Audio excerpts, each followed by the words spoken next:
Hey everybody, Val here. You ever notice that when anybody is doing a Harry Carey imitation, they do the Will Ferrell Harry Carey imitation as opposed to like Will Carey, Harry Carey himself. So the Will Ferrell Harry Carey imitation is sort of like, hey, if you were a planet, like whatever, what's your favorite planet? Mine's the sun. That's his Harry Carey imitation, which is funny as hell.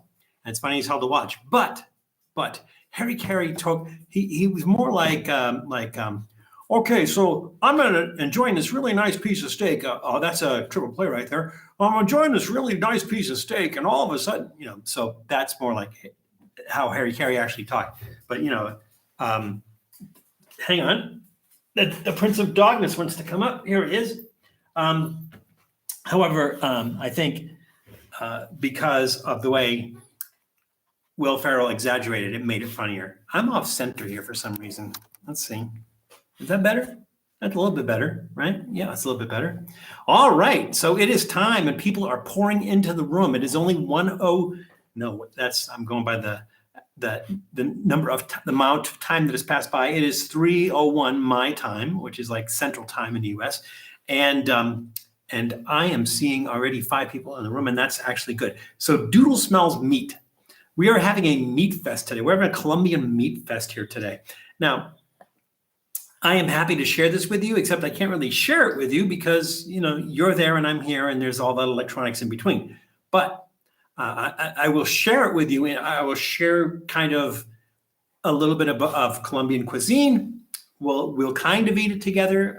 If you can get to a Colombian restaurant and get the same thing. Doodle is like flipping out here, and I don't have any snacks for him. Doodle, the Prince of Darkness, everybody. Doodle, you want to say hello? You want to say hello? No? Close enough. All right, I'm going to put you right here. I'm going to see if there's anything here you can eat, but I don't think there is. I mean, only because I don't completely know what's in it. We did not cook today, and we did not buy prepared food. So yesterday we were at El Mercado, the market. We're at the market, and they have these stalls, booths, I guess, and rows of tables, and they cook the food right there. And so most of what we're eating here, we got there, with the exception of the rice, the arepas. Yeah, I think pretty much everything else we got there, and the beverages. It's not like we didn't buy already prepared, cooked, in a package ready to like reheat or whatever. We bought it freshly made, and I did not make. Full disclosure, I did not make it myself, but we're going to enjoy a bunch of fun and interesting Colombian dishes. We're going to have Colombian cuisine today. So we're going to bypass a couple of our standard processes. Basically, we're not going to do trivia questions today, and I'm probably not going to use the rating system only because I'm expecting everything's going to be awesome. Doodle, calm down. Calm down, Doodle. I can't give you any of that. You know what I'm going to do? I'm going to go get your snacks. Hang on a second because Doodle is kind of flipping out here and I have to get him some snacks. So I'll be right back. I just got to get Doodle some snacks.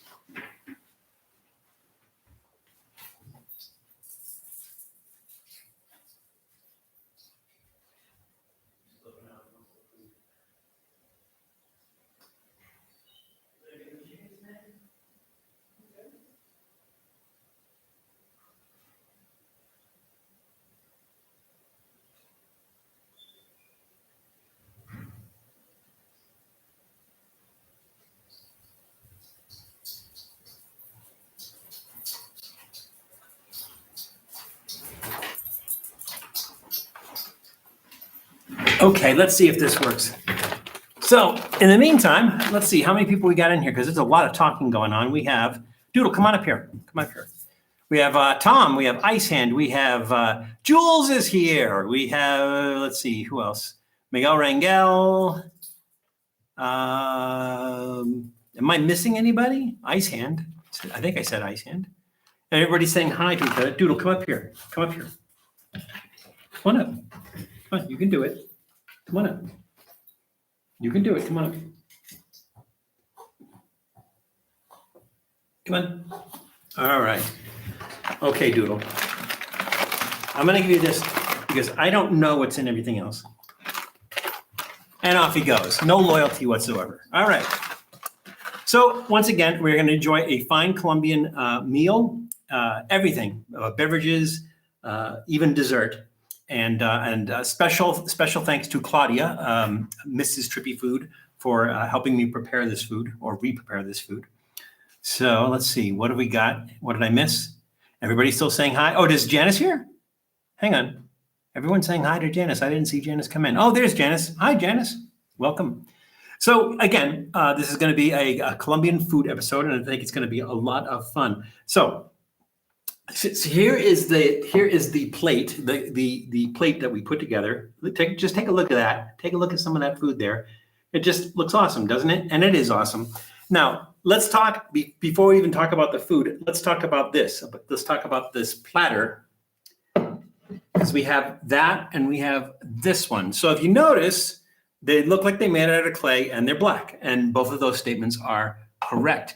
And this black pottery comes from a town called Ráquira, which is kind of, maybe I think it's like a couple of hours outside of Bogota. And they're famous for this black pottery. Now, the way they make this black pottery is they use the same clay to make other pottery. The town itself is famous for pottery in general. And we have an episode we filmed there, which we hopefully will have coming out soon. But they're famous for their black pottery. And the way they make the black pottery is they use the same clay, but then they smoke it. So they put it in this big, or the small room, and they just fill that room with smoke, and they smoke this, and this is how the clay turns this black color. And it's very, very highly sought after. So if you see it in the US, it's probably from Ráquira, and a lot of people prize that. And it's hard to come by. But when you're in Colombia and you can get to Ráquira, you can get it right there. I already have the meat system, just like, yes, exactly. We're going to have to, we're just going to pace ourselves here. So it's not like we're going to eat a whole, when we do each of these things, we're going to eat the whole thing. Now, I will tell you that some of these things have been in other episodes or will be in other episodes that we've already filmed. But I think this is the first time we're doing any of these on a live stream. So let's just kind of go over what we have today. So for our beverages, we're going to start with our Águila, which is beer. And this is from Bavaria Brewery. We'll get into more details as we go. And we also have Colombiana soda. They call this champagne cola. It's their most popular flavor. That is made by Postobon. And then for our main course, we have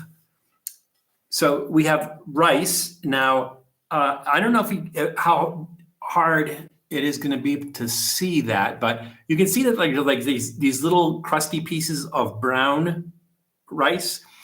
Those are, if you're ever at in a Colombian house and somebody's making rice, they leave the pot of rice on the stove, and then the bottom gets really crispy and crunchy, and they call that pega. And that, everybody fights over it. Everybody fights over that part. There's some places, I think some restaurants, where you can order it like that, and they give you this, it's like a rice cake, it's a cake of rice, I guess. Not like a rice cake, like puffed rice, but like a rice cake. And they, and the outside is toasted like that. And it's prized, and people will fight over it when you're making a pot of rice for everyone's side.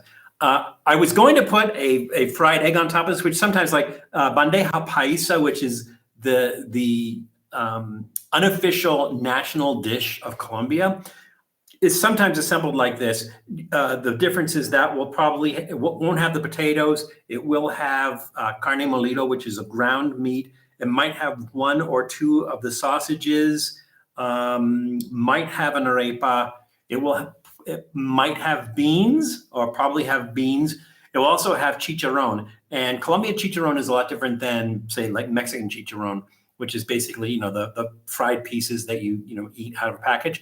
The Colombian chicharron is a strip of pork belly that they cut. They don't cut all the way through, but they cut through to the skin, and then they kind of fold it back, and then they deep fry that. And that's Colombian chicharron, and you'll find that on top of bandeja paisa. Let's see, what else? Sometimes they'll put avocado on there. That's probably better. And then they'll stick a fried egg on top of all that. This is just so much right here, so much going on here that I just thought, a fried egg would be just kind of over the top. So we have our rice, and we have a pega mixed in, which is the crunchy rice. Here we have let's try if we can get that closer. Morcilla, which is Colombian blood sausage. This one is, let's see, this is the longaniza, which is a pork sausage, I believe. And then this is salchicha cordera, which is a lamb sausage, like a merguez sausage almost. Here is our arepa. And this is, I think this one is arepa paisa. So there's different kinds of arepa. Like they have arepa choclo, which has cheese inside it. And then there's arepa boyacense, I think is what it is, and it's like thick and yellow corn and made with yellow corn. These are papas criollas, Creole potatoes. We have our plátanos maduros, which is it's a sweet plantain. It's like a banana. It's a type of banana, but it's a very large banana, and they use it to make other dishes. We'll get around to that. And this is probably my favorite thing to eat anywhere in the world, at least so far. And this is pescuezo de gallina reña. I'm messing that all up. My Spanish is a little bit off kilter today. It's stuffed chicken necks, essentially. And this is sort of like a blood sausage because they use chicken blood to make this and everything. But it's one of my favorite things to eat. For dessert, we have granadilla. And granadilla is a fruit. It looks like a passion fruit because it's in the passion fruit family, but it's a little bit different. And then as a condiment, we have ají. And the ají is made with ají peppers. There are, I think we've done some on the live stream where we've done the ají amarillo and the ají rojo. The ají rojo seems to be milder, doesn't seem to be as hot as the ají amarillo. I actually have a couple of this, and this one looks like it's turning red, and it was orange, which is like a ají amarillo. And then we have a ají rojo, red one. And so if our ají is not picante enough, we'll put a little bit of that in there. So that's what we have today, a bunch of Colombian treats, and I think it's going to be a lot of fun. Rice cake, no such thing. Rice puck, yeah, but not, yeah, exactly. So I don't mean like a rice cake like the puff kind. I mean, it looks like a hockey puck, and it's rice, and it's cooked rice, and it's not, you know, I don't know.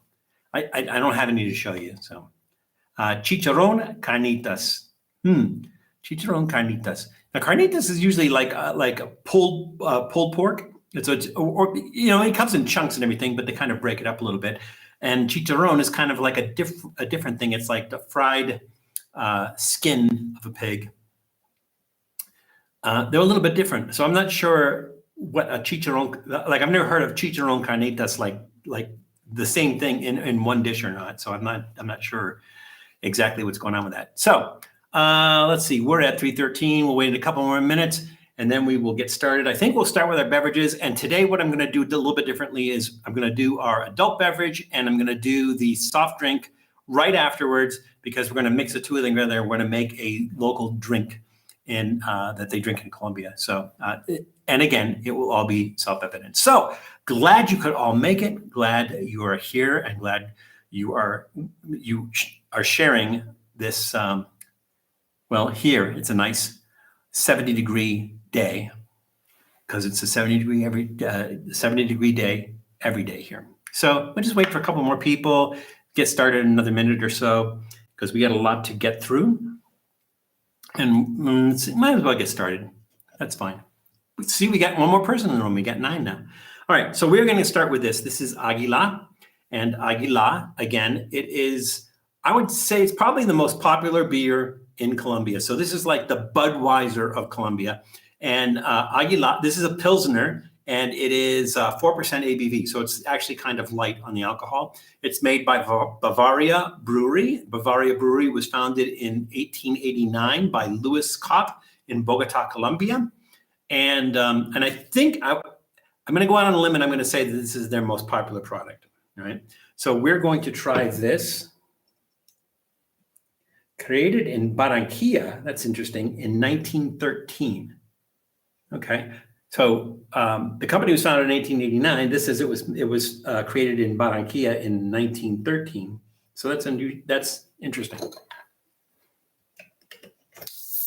And again, we have the Board of Health's excess alcohol mess. It's only 4%, and they're calling it excess alcohol. I don't know what is not excess alcohol. If 4% is excess alcohol, it's kind of weird.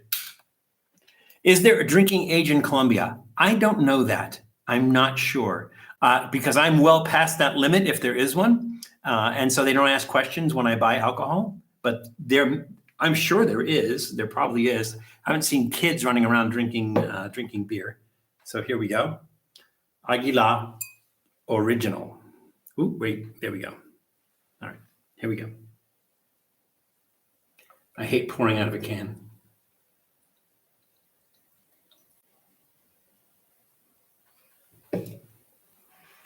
Very light color, lots of bubbles. Nice smell.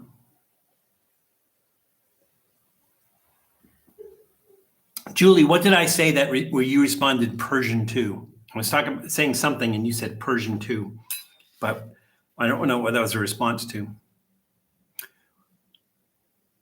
It's almost fruity. It almost has like a fruity flavor to it. Very light, not really hoppy, not sour, not bitter. It's a really good, standard, like I'm gonna go into a bar and have a beer.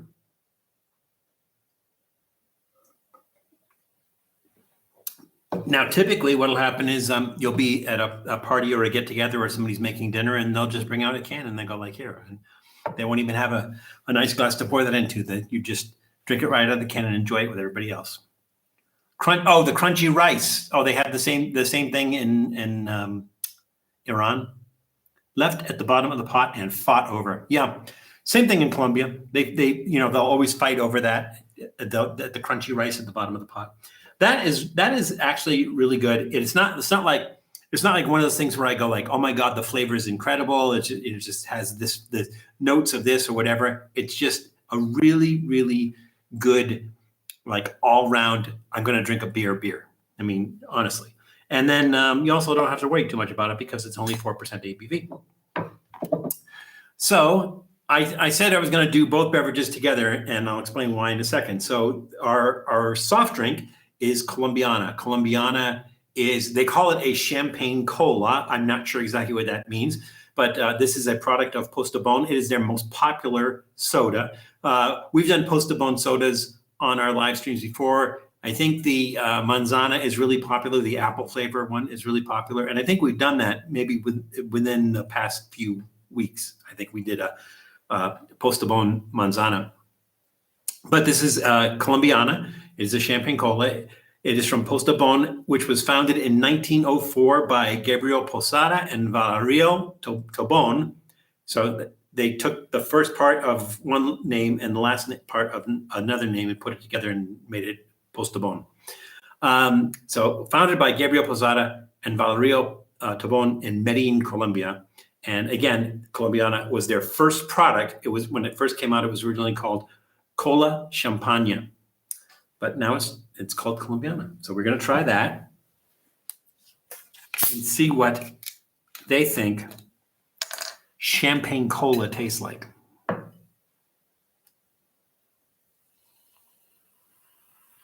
It's kind of a weird orange color, but there's no citrus in it. It's not orange flavored.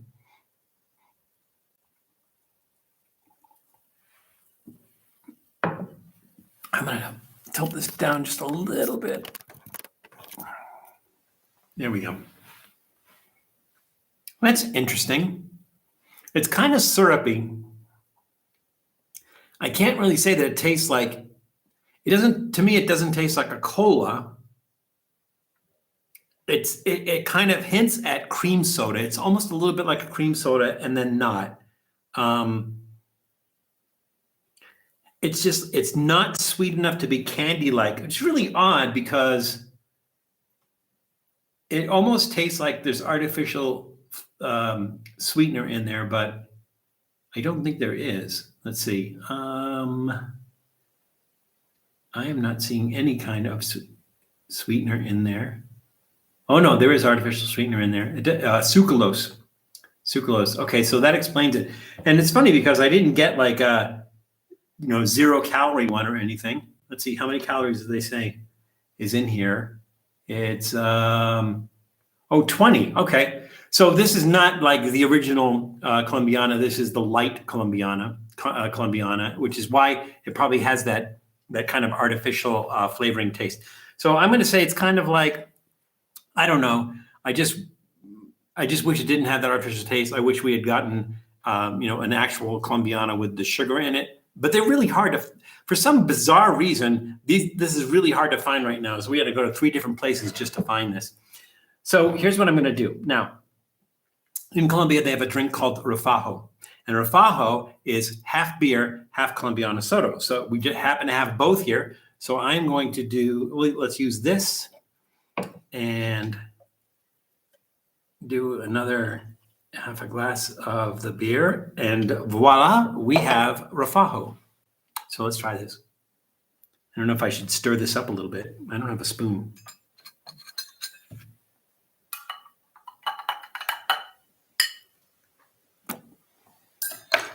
Okay, refajo.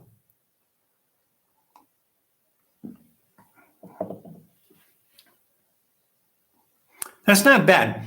I remember the first time refajo is one of those things that you have to kind of get used to. I remember the first time I had refajo, I went over to somebody's house and they made refajo, and I wasn't crazy about it, but I was trying to be polite and everything. And so I drank it, and they said, "Would you like another one?" And I was like, "I'm still trying to be polite." So I said, "Yeah, sure, okay."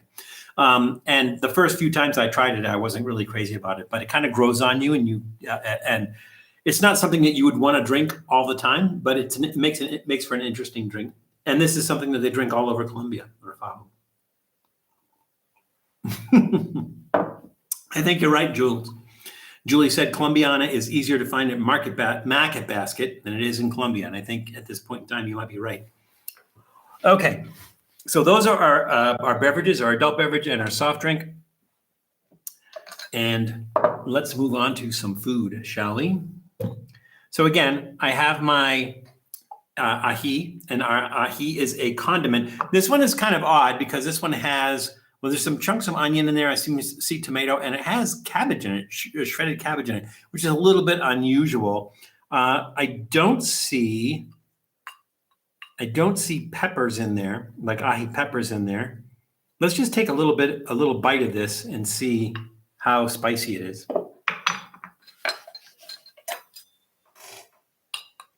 This can vary. I went to a restaurant with Claudia. It was a place that made roasted chicken, and we asked them for some ají, and I put it on the chicken, and it was like lighter fluid. It was just like so hot, and then other times, no heat at all.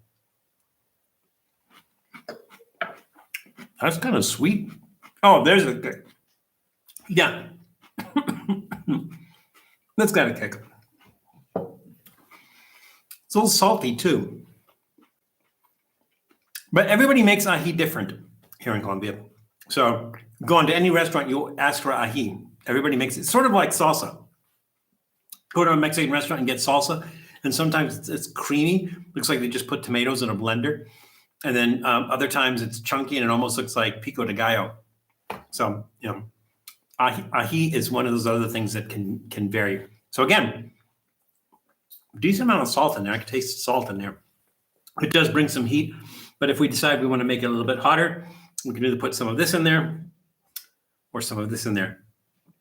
I would say probably this, because this is what I thought was ají amarillo, because it was orange, and now it's turning redder. So I don't know, maybe it's just another ají rojo. I don't know. All right, a little bit quiet in the room. I was just hoping you're still there. All right, so what should we start with?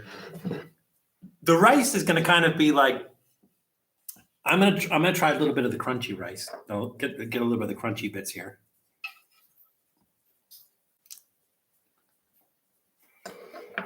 That has some chewiness to it. It is crunchy. And for some reason, watching football and listening, all right. For some reason, just toasting that rice just takes it to a different place, gives it another, besides texture, also, kind of changes the flavor of it and everything. So that's really good. Now, you're probably asking yourself, Val, why would you serve rice along with potatoes? Well, the answer is simple. Because we did, and because that's a common thing in Colombia. So sometimes you'll see rice served with French fries. It's not uncommon to see, some kind of potato served with some kind of rice together on a plate. Not unusual at all. It's not unusual to see potatoes and rice together. All right. So let's do this as long as we're in our starches here. Let's do one of these. And these are papas criollas, which is Creole potatoes. I'm not sure why they're called that, because Creole cuisine is really from the Caribbean. Maybe that's why. Maybe these are from like the Caribbean part of Colombia. These can be made all different ways. We have an episode coming up of Colombian vegetables where we made mashed potatoes from papas criollas. So that's coming up. Let's see, when is that coming up? I can tell you when it's coming up. It is coming up. Oh, let's see. Not till February, but we could move that up. All right, so these are fried. You can bake them, you can fry them, you can do anything you want with a regular potato, but these are a little here's what I'm doing. I'm gonna cut one of these open so you can see the difference.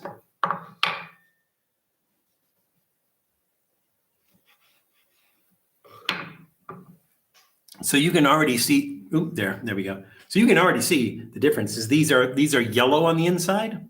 They're not like Yukon Gold potatoes at all. They're yellow, and they're sweeter and butterier. Creole Pope or Creole Daddy. That's right.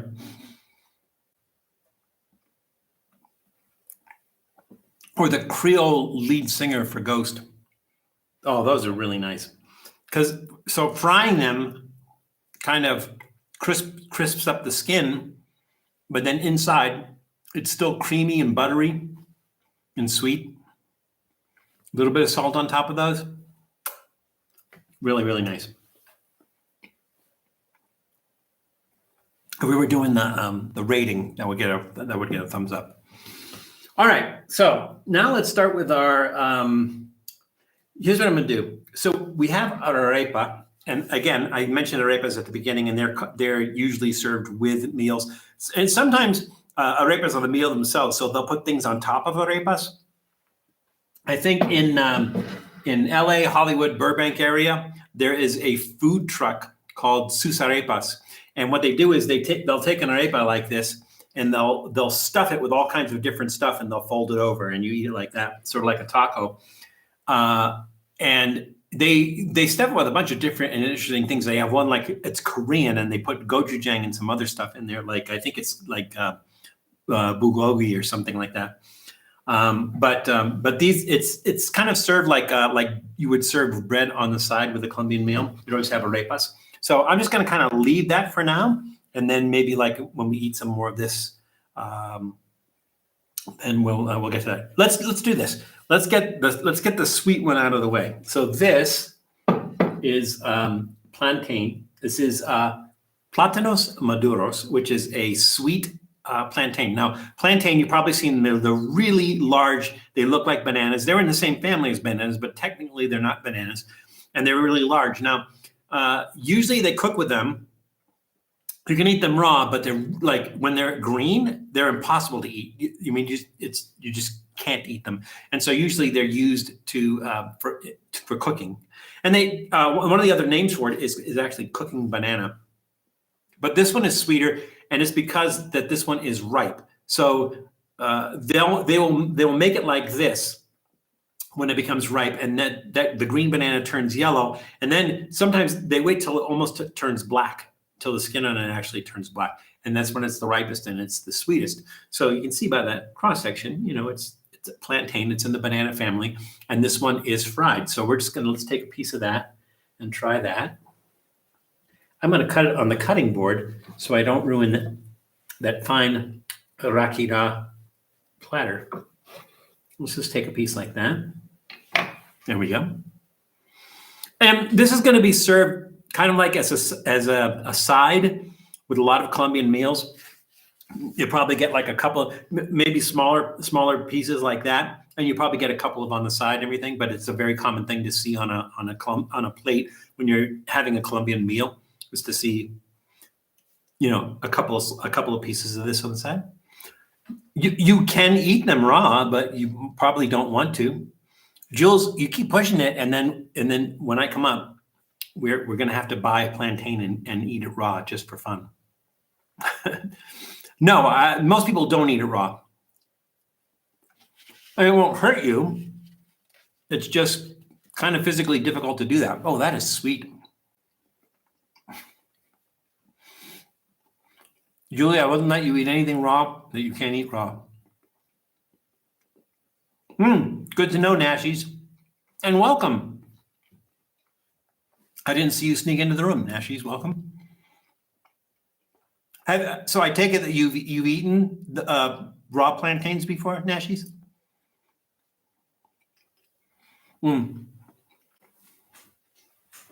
So even ripe, the texture of a banana, the yellow Cavendish bananas that they get in the States, right?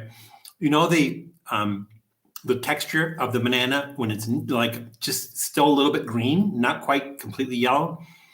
When this is completely ripe, and even on the like on the side where the skin's starting to turn black, that ripe, there's still that kind of same texture as the yellow Cavendish bananas, when they're not ripe. So one of the dishes that they make from plantains, and I think they use the green ones, the unripe green ones, is a dish called patacones. And I think patacones in other Spanish-speaking countries and other Central American countries, I think they call them tostones, if I'm not mistaken. And what they do is they take them and they mash them, mix them with butter, and then so they're kind of flat, they're kind of like disc shaped or oblong, and then they fry those. And what a lot of places do is they'll put different things on top of it. They'll put some meats on it, they'll put some vegetables on it, they'll put all kinds of different things on top of it, and you just kind of eat it like that. I think, if I'm not mistaken, a few years back, I ate at a restaurant in Bogota called Patacones, and like their menu was like all these different dishes that were made with like the patacones on the bottom of that, and you just eat it like that. So they're fried. They're still crunchy and chewy, but really good because they have adds that flavor to it. I like my bananas slightly green. Yeah, I know, because I find that the more green they are, and we're talking about just regular bananas at this point in time, but the more green they are, I find that more bitter. They have like a little bit of a bitterness to them. So like I like to eat bananas when they have, I guess it was what most people call bruises, when they have those black spots on them. Not when you go to peel it open and it just turns into mush because it's like completely like bruised. But I like it when it has like some of the black spots on it and everything. The peel is yellow, but it's starting to turn black and everything, because that is the height of their sweetness. I don't like a lot of sweet stuff, but like I will eat a banana like that, and I don't like to eat a banana like that. I'll just like chop it up, put it in oatmeal or something along those lines. But that's when I like to eat them, is when they're nice and sweet. My mom liked them a bit green. Yeah, some people do. Some people don't. The thing is, you go to a grocery store to buy them, and sometimes they're green. And the Cavendish bananas, like I don't think anybody would eat them green. Like maybe a little green, but not completely green. But that's how they sell them. And I'm guessing the reason they sell them like that is because they're importing them. And the thing is if they import them when they're yellow, by the time that they get to the grocery, they're going to be like mush. They're going to be like all black and mushy and stuff like that. So I think they ship them green and let them ripen, on the way or at the grocery store and everything. And I think that's the reason that they don't sell, or they don't import a lot of fresh durian. They import durian usually frozen, and that's because the last thing they want is for those things to start like opening up and ripening on the ship on the way over. And then by the time you get there, you have these split open durians that are like, you can't even go into the room with them. So I think that's the thing. All right. So Plátano Maduros, for me, not, not a mystery thing, but still really good, nice, sweet, still a little bit of teeth to it, a little bit of texture to it. Again, if we were rating them today, which we are technically not, that would get a thumbs up. All righty. Another sip of Rafajo. I think that would be better with the regular Colombiana. I think that artificial sweetener kind of doesn't work as well in that.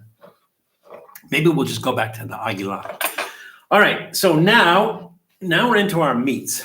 So we have our morcilla, we have our longaniza, we have our lamb sausage, and we have our stuffed chicken necks. So what do you guys want me to start with? I'll leave it up to you guys. Which one do you want me to guys? Which one do you guys want me to start with? Do you care? If you don't care, I'll just like randomly pick. I think I might leave the blood sausage, the morcilla, for last, only because it's going to have a stronger taste. And maybe second last, I'll do the stuffed chicken necks. Oh, you want to see the chicken? See, now Janice is saying she wants to see the morcilla. Julie wants to see the stuffed chicken necks. So that's two different ones. One vote for each one. Up to me. All right. Thanks, Jared. So either someone will break that tie, or well, I'll just randomly pick one. What do you guys think? Anyone? Here we go. And yes, you are not seeing things. The chicken's head is still on there. So when they make these, what they do is they cut the chicken's head off, neck off at the base, but they leave the skull in. And they do that so that it blocks one end of it. They take the meat and the bones out, and then they stuff it with blood, potato. They chop up potatoes, blood, chopped potatoes, peas, and rice, and the chicken blood. And so that's how they make that. So typically, when you order that, you're going to see the chicken's head on the end of it. And it can be a little disturbing to some people, by the way. Toss Doodle, heads or tails to decide. I don't want Doodle to land on his head or his tail. So. Okay, Tom says morcilla, so that's it. That broke the tie. We will start with our morcilla. So here is our morcilla, and morcilla is essentially a blood sausage. So you can see that there's rice in there. It looks like they put corn, maybe peas in there, but this is just essentially a blood sausage. Now, blood sausages are very common in a bunch of different cultures. So in Germany, they have a blood sausage called Blutwurst. In the UK and Ireland, they have black pudding. Some of you might have eaten black pudding without even realizing that it's it's based with pork and pork blood. But in the UK and Ireland, they have black pudding. In Korea, they have sundae, and in like if you go to New Orleans, as part of Cajun cuisine, they have boudin. Boudin, they have two kinds of boudin. They have the red boudin and they have the white boudin. The white boudin has pork in it. The red boudin has pork and pork blood in it. And one of the most awesome things I've eaten, one really nice thing to eat is at some places in Louisiana they have stands where you can get boudin balls. And I don't know if they batter them or something, and then they deep fry them, and they're just like, oh, so good. But if you've ever had boudin in Cajun cuisine, if you ever had boudin, those are made with blood as well. So a lot of cultures have a blood sausage. So if you had morcilla at SeaWorld's Seven Seas Food Festival. Yeah, morcilla is a Spanish word. It is from Spain. So morcilla as a blood sausage originated in Spain, and most of the Latin American countries make some sort of morcilla, and they all have little different spins on it. But originally, it was made in Spain, and they brought it down from Spain. Bring that back with you to threaten the roosters down the hill. Hey, all I have to do is, Jules, we had this talk the other day, like about the Canada geese. It's like all I have to do is look at them, and they just see it in my eyes that I will punch them and eat them. And I might not even wait to cook them. I just might eat them right away. All right, so let's go ahead and try this again. Morcilla, and you can see there's half because they give you very, very large portions. So I'm going to cut this on the cutting board. You can see that nice cross section there.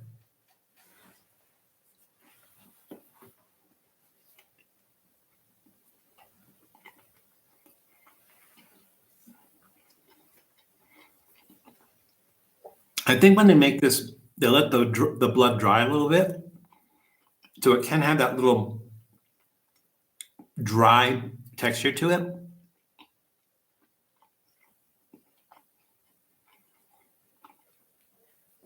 You get a little bit of that iron taste, you know, that, not like fire, like iron brew. We got that kind of iron taste in it that you get with dishes made with blood. Incidentally, as long as we're talking about blood dishes, one of my favorite dishes made with blood is dinuguan, which is a Filipino dish.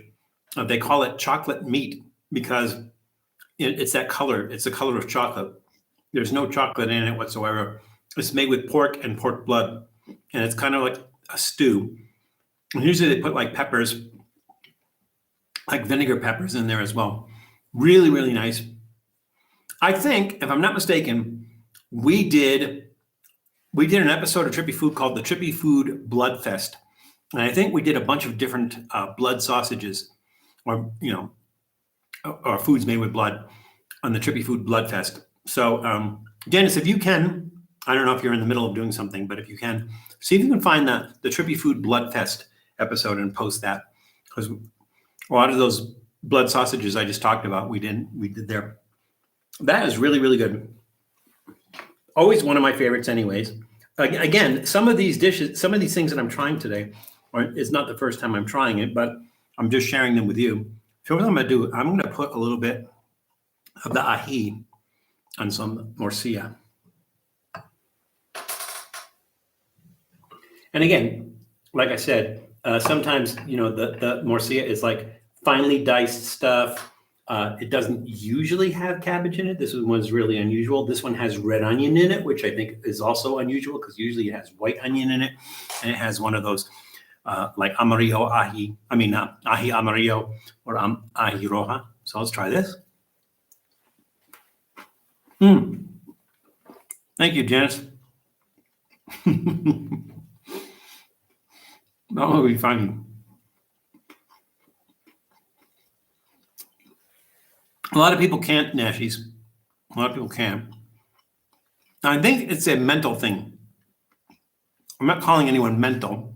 I'm saying it's a mental thing.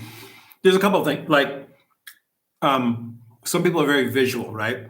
Now the blood thing isn't a visual thing because it's just a different color. It's just dark color, right? But it's a mental thing of thinking that it's blood and just having an issue with eating foods made with blood.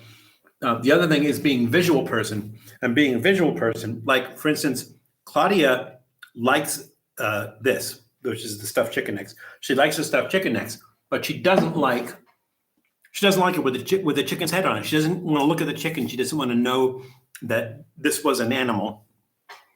And so usually what she'll do is she'll take the inside, essentially the skin on the neck is just used as a sausage casing. So what she'll do is she'll just take the filling, as you will, and take that out and just eat that where she doesn't have to look at the chicken's head or anything else like that. And she actually loves it. It's actually delicious. But she's a very visual person.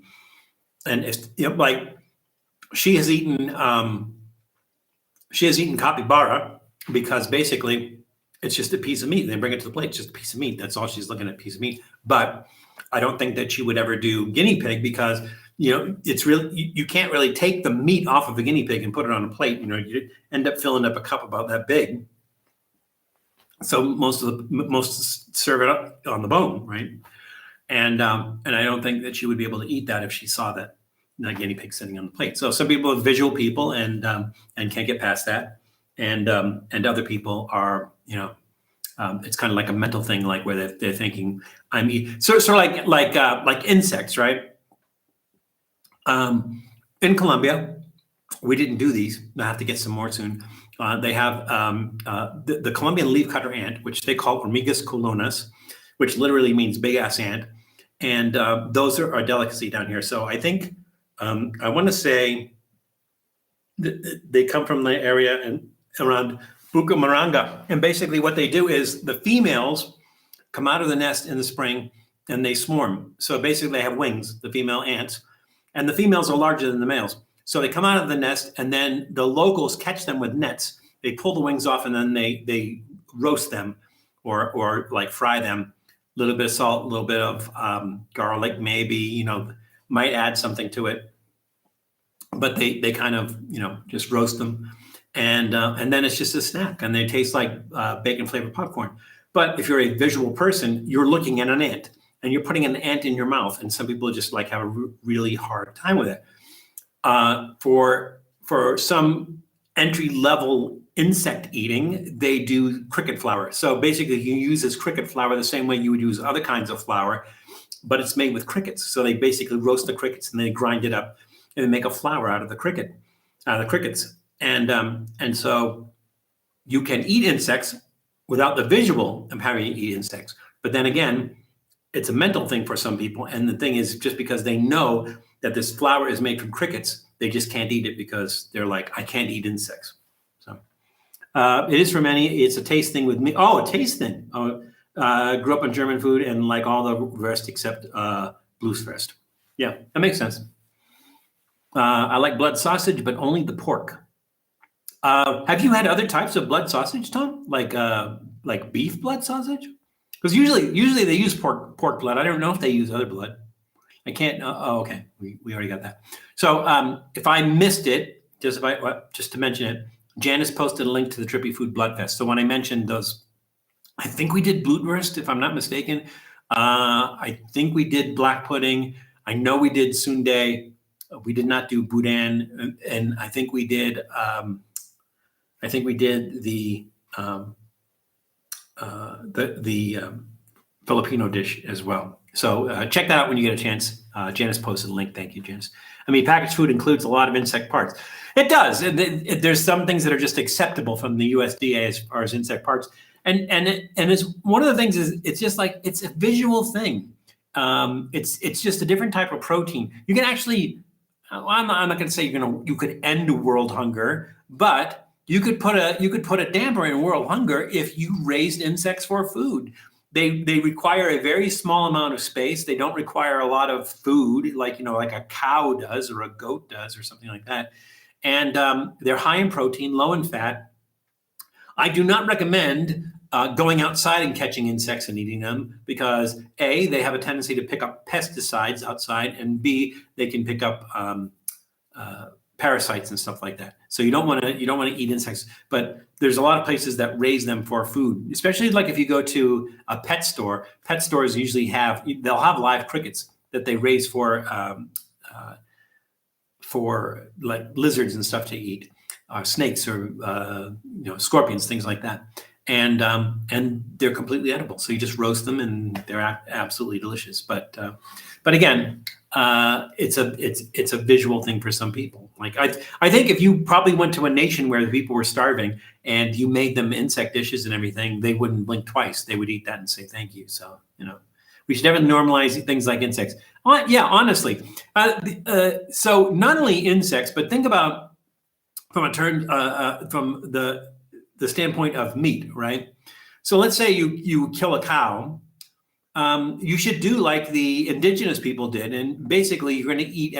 Like for instance, when the indigenous people here or in the United States, when they would hunt bison, they would kill the bison and they would use every single part of that bison. So they would use the fur, they would use the bones, they would use the skin, they would use every single part of that bison, and then they would eat every part of the meat. They would use the bones, every single part of it and everything.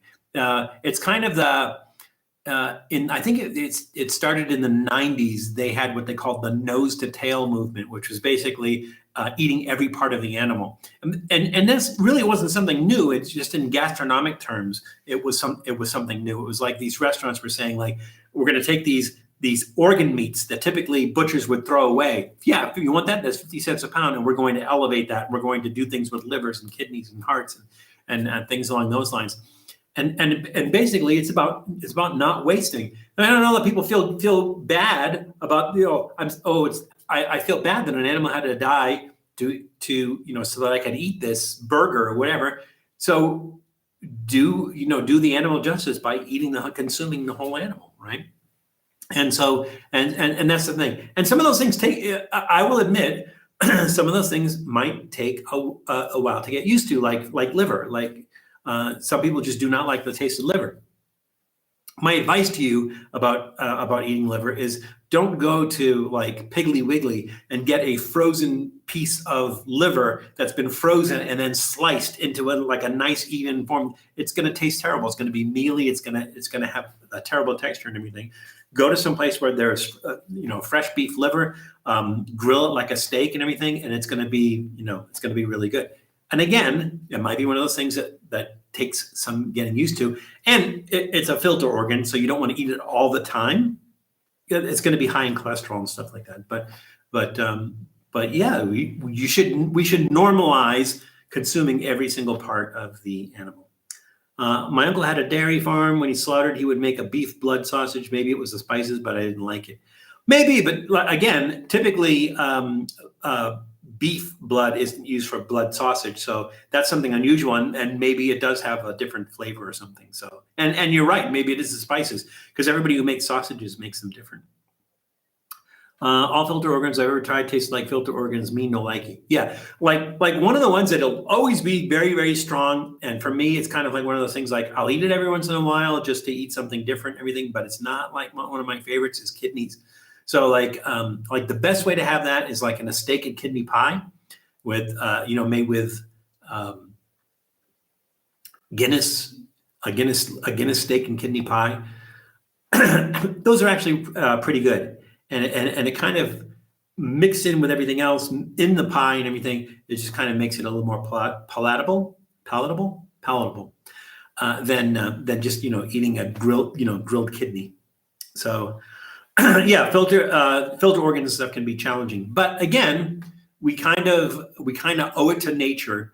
Like again, the Native Americans, when they would hunt a deer and they would kill the deer, they would consume the deer, they would use every part of it, but they would also apologize to the deer, or they would thank the deer for making the sacrifice so that their family could, survive. So, we can do the same thing. I can't do offal for the same reason. I don't like blood. The flavor is too much. Yeah. So you would not like spleen. Like I've tried spleen. Spleen is actually delicious, but spleen is like the body's blood bank.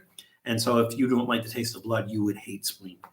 All right, let's move on and let's try, since you guys, the two suggestions were the morcilla and the stuffed chicken neck, we'll do the stuffed chicken neck now.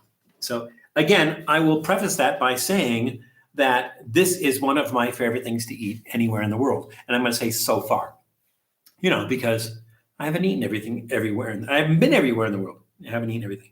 But this is one of my favorite things to eat anywhere. I've had this probably close to a dozen times now in different places. The very first time I had it, there was a stall in Ubate, which is a small village outside of Bogota. And it was the first time I had it, and I just kind of fell in love with it immediately. The flavor of it, everything. It's just really, really. Do cook organs for my cats. Yeah, they love it. They won't complain. Can't do tripe for the texture, but love the flavor out of menudo. That's interesting. Yeah, some people just don't like the flavor of tripe, but I like tripe. And part of it is because when we were kids, my mom made a lot of things. I grew up in an Italian American household. And my mom would make a lot of things that some people would just go like, what the hell? But, she learned to cook from her mother. She also learned to cook from her mother-in-law, who was Mexican. So, or Mexican-American. I think my grandmother was from New Mexico before it was New Mexico. but my mother learned to cook from her, and so we ate a lot of things that, like some people would find unusual, like scrapple, like and these things my mom loved, like head cheese, you know. And I remember that she would make spaghetti. She would take a whole piece of tripe, not even cut it up small, a whole piece of tripe.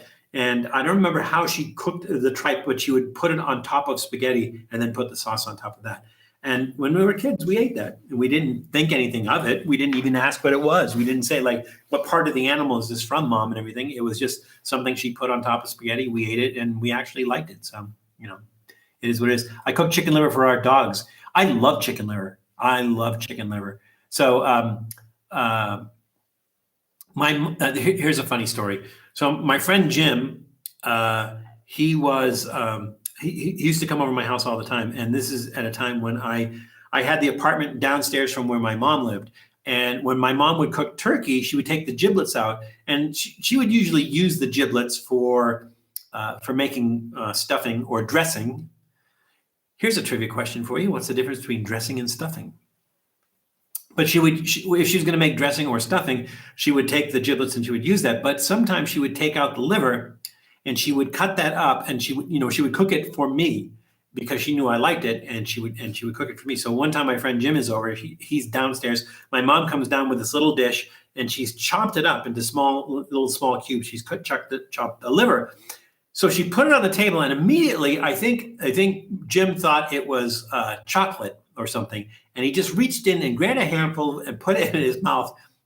And the reaction was priceless. I just wish I had like a video camera at the time. The reaction was priceless of him thinking he's putting like chocolate or something in his mouth, and he's putting in his mouth a handful of turkey liver. So, but I've always liked that. Let's see. I like lengua and tripe tacos. I don't think, I might be mistaken, but I think in Mexico, tripas is not necessarily tripe. I think the tripas might be intestines and not tripe. I'm not sure of that. Do we have any Mexican Americans out there that would know that? I'm pretty sure that like in Mexico, when you get tripa, it's intestine, not tripe, but I could be wrong.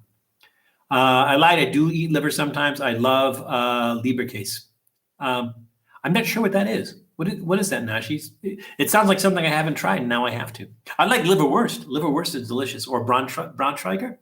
I like both of those. On rye bread, a little bit of mustard, slice of onion, pickle. I like smoked chicken livers with dry rub on them. Oh, I don't think I've ever had that. I will have to try that. Smoked chicken livers with dry rub. Wow. And it's a dry rub that you make, Tom? Send me that recipe, Tom, and maybe we'll do a collab with that, because that sounds really good. But I guess you'd have to have a smoker, and I don't, unless we can improvise. Stuffing is cooked in the bird. Dressing is outside. Absolutely correct, Tom. That is absolutely correct. That is the difference between stuffing and dressing. It could be the exact same thing, but one you put in the bird and one you cook outside, like stovetop, which is really weird because they call it stovetop stuffing. You make it on the stovetop. It's not stuffing, it's dressing. But, it is what it is. Stuffing is cooked in a bird. Dressing is cooked on the stove. Yes, Janice, that's right. Learn to cook from stofers and swans. Your way around a microwave. Tripa is intestines. Yeah, that's what I thought, Janice. It's not necessarily tripe. Tripe is the cow's stomach, and tripa is intestines. Yeah, that's what I thought. At least in Mexico. At least in Mexico. It's like German. Ooh, there's a such thing called German scrapple. I've had scrapple. I've never had German scrapple. I'm going to check that out. I love head cheese. And there's like a German head cheese, and they hot head cheese. There's all different kinds of head cheese and everything, but I love head cheese. I can send you that. They make a tabletop smoker. Oh, yeah, definitely send me that, Tom, and let's think about collaborating on something like that. It's not quite the same as a regular smoker, but it's still good. Yeah, whatever works. We'll figure it out. All right, let's move on. Let's see how we're doing on time. We're an hour in. We got, 3 or 4 more things. So I think we're doing good. Have some more aguila.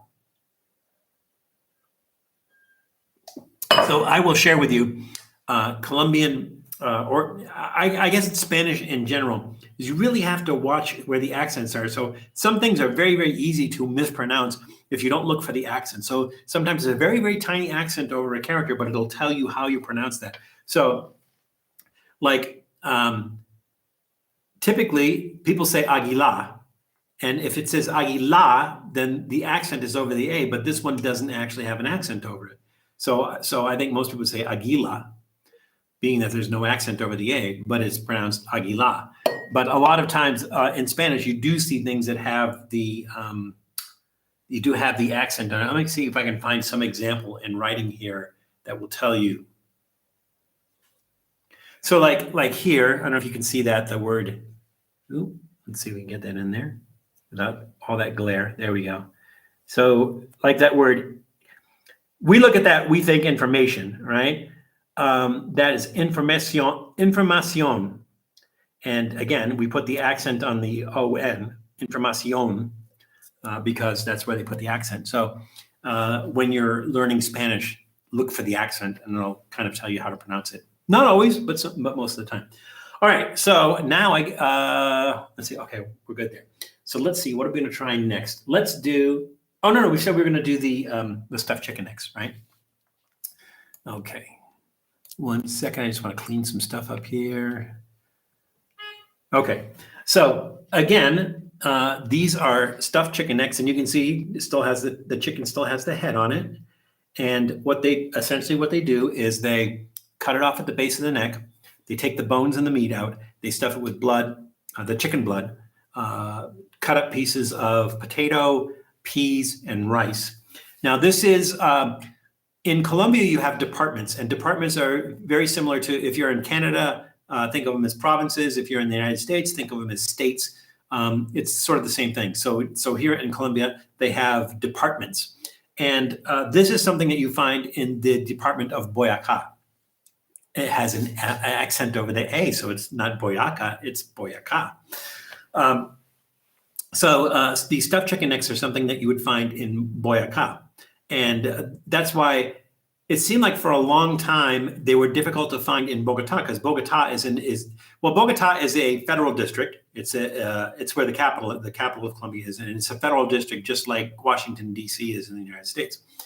The surrounding department, I think, is Cundinamarca, which is the department that Bogotá is in, but Bogotá itself is a federal district. And so for a while, it seemed like it was really, really hard to find the stuffed chicken necks in Bogotá, but now you're finding it more and more. As a matter of fact, I'm not sure where Chigüiro, which is the capybara, I'm not sure exactly where that is from, like what department they would eat that, but that is starting to pick up again in other departments as well. So like in Boyacá, you're starting to see more of it. In Bogotá, in Bogotá, you see more and more restaurants that are serving chigüiro. And just for your edification, it's not like they're going into the Amazon and they're wrangling capybara and stuff like that. They're farm raised for food. All right, so we're going to try this again. One of my favorite things to eat in the world are these stuffed chicken necks. So I'm just going to see if I can cut a piece of this off. And it has a tendency to go everywhere when you cut it. So you can see, hang on, there's a lot of rice in there. You can see there's a lot of rice in there. So I'm going to try a piece like this.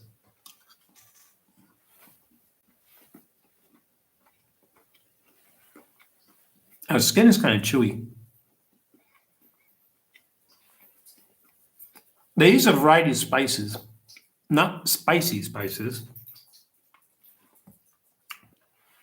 For instance, here's a stem of something.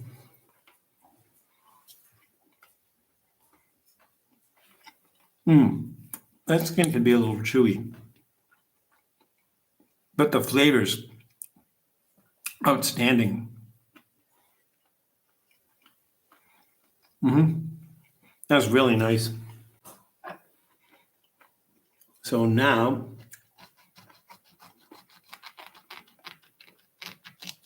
try another small piece. And again, I'm not even going to bother to rate this because, like I said, this is just like my favorite thing to eat anywhere.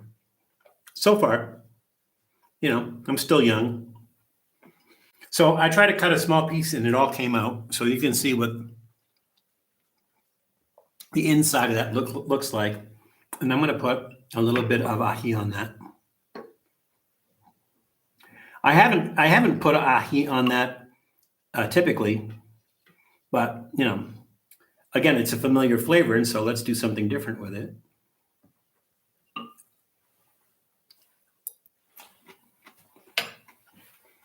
Well, that's a different dimension to it. I don't find it morally wrong to eat capybara, but they're just so cute, like pig cat. They're docile creatures. The thing is that they're badasses. Like, I don't know if you guys have seen videos of like some places along the rivers where there's alligators in the river, and the capybara will just like go and stand on the alligator's back, or they'll just wander down to the water. You see all these alligators with their heads sticking out of the water along the banks of the water, probably like 12, 13, 14 of these alligators. And that capybara just like wanders up there and goes like, hey, I want some water, guys. Spread out a little bit. Really badass. And for some reason, the alligators don't seem to want to eat the capybara. And I don't understand why. They're so delicious. Or as they used to say in Princess Bride, rodents of unusual size. I don't really think they exist. They don't have a care in the world. Yeah, they don't. They're like honey badgers, right? They don't care. But they're not as vicious or as badass as honey badgers. But yeah, they don't just have a care in the world. They're pretty easygoing, which makes them easy targets for food. They eat water plants and stuff. They're just but they are essentially giant rodents. They're the world's largest rodent, and they are delicious. We've done several episodes eating capybara. We did the original one where we went to a restaurant called Palacileños in Bogota. We had capybara there. It was just a piece of the capybara meat. I had it in a couple of other places. There's a village called Cajica.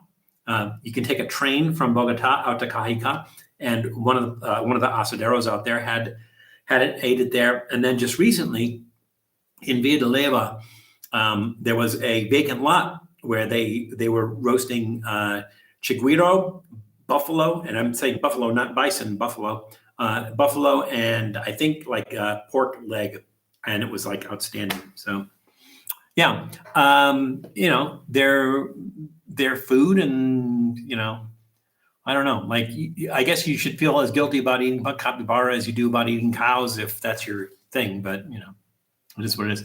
Saw a badger and a fox fighting once. It didn't last long, and the fox got the short end of that stick. Not surprised. Badgers are just like they're badass. So again, I'm not going to rate the pescuezo de gallina relleno. I'm not going to rate that because it is always a big thumbs up. I've never had one where I've eaten it and gone like, not crazy about that. And it's always been made by different people. So as a matter of fact, some of that fell out on the cutting board and nothing goes to waste. I want to see if I can deconstruct that. I'm seeing the rice in there. You can definitely see the blood. There's something like tiny and green. I'm not sure what that is, or greenish. Oh, that's so good. Oh, I love that. Maybe corn. Almost tastes like corn, like ground corn, not kernels of corn. Coyotes will take down just about anything.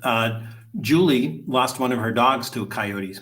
It was a Boston Terrier. Lost one of her dogs to coyotes. So they'll take down cats and dogs, for sure, absolute for sure. All right, so let's see, what are we gonna try next? Let's try next the longaniza. Let's see, yeah, there we go. Oh, thank you, Janice. Janice just posted the capybara episode if you guys are interested. They call it chigüiro here. All right, so let's try the longaniza. And so here is the longaniza. You guys probably recognize that because a lot of Spanish countries and even Portuguese countries have something like that. I think in Portuguese they call it linguiça. Linguiça is the same thing as longaniza, and it is made with pork. Typically in Colombia, most of the longaniza is made in the Sutamachan area in Boyacá. But this is what we have here. We have some longaniza, and we're going to try that. A lot of times they make that, they crisp it up. They kind of crisp up the skin. They fry it and crisp up the skin, but here we go.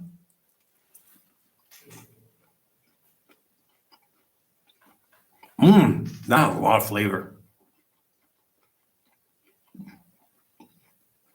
Linguiça, Jules? Oh, yeah.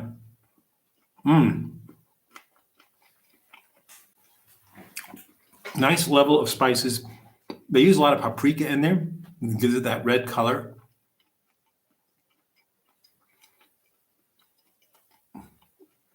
It's spicy, but not hot.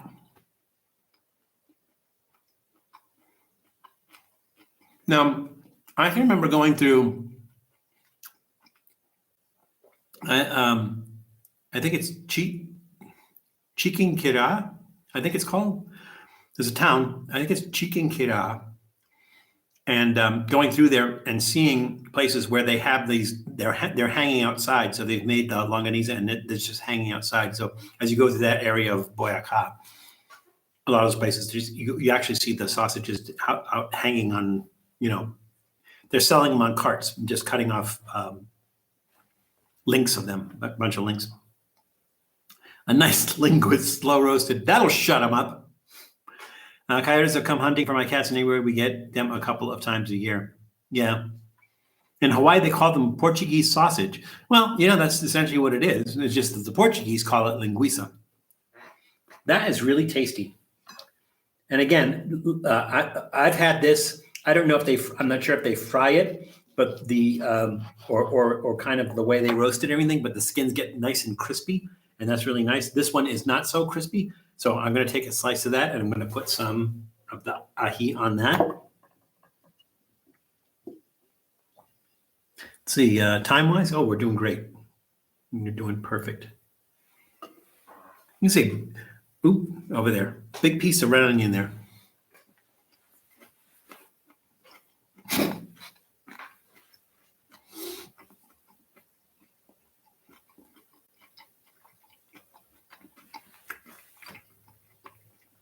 Yes, Jules.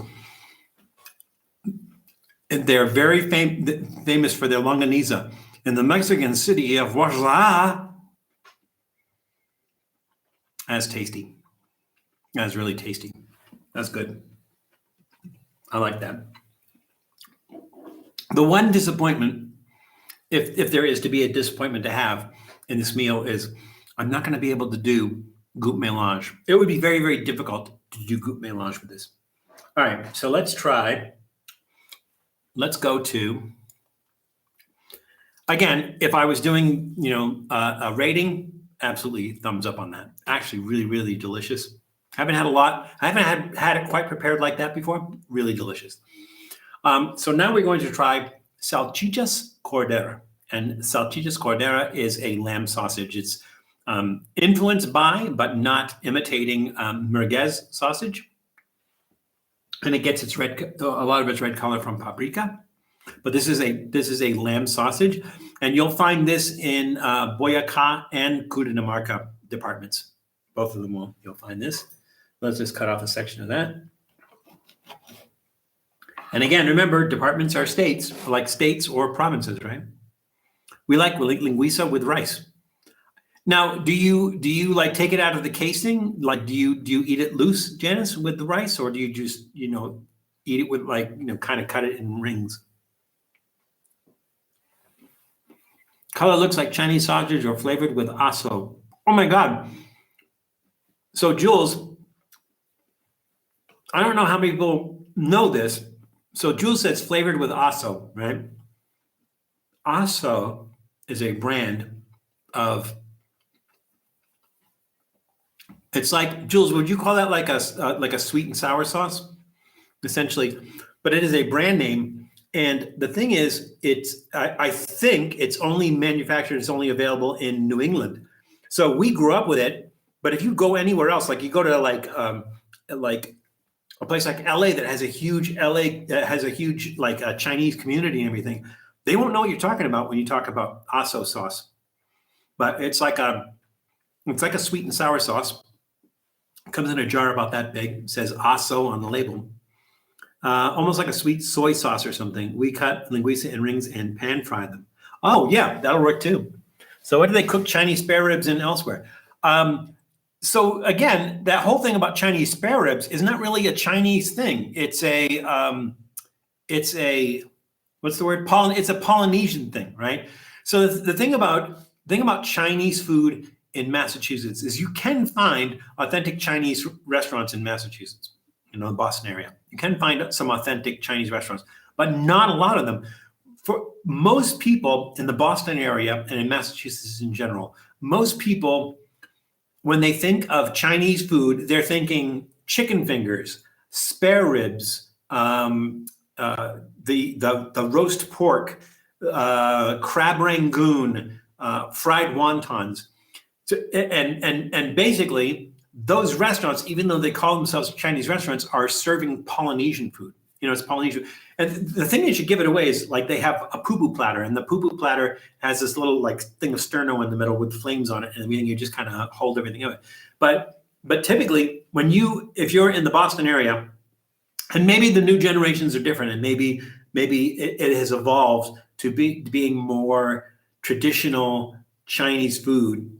But in the past, it was that when you said Chinese food, you said, let's go out for Chinese food. You ended up in a place where they were serving egg rolls, egg foo young, chow mein, chop suey, stuff like that. It's like a cross between Americanized Chinese food and Polynesian food. And that's what Bostonians, massholes, and people in New England really consider Chinese food. So I remember when I first moved out to the West Coast, when I first moved out to LA, and having exposure to like authentic Chinese food, and just go like, oh my God, where has this stuff been all my life? Well, essentially, like the 20 some odd years from age 6 on that I spent in Massachusetts, that was my understanding of Chinese food. Now, I will have to say that did get expanded. And I had a lot of jobs where I would travel. And when I would travel, I would go to a place that had a Chinese restaurant. It was an authentic Chinese restaurant.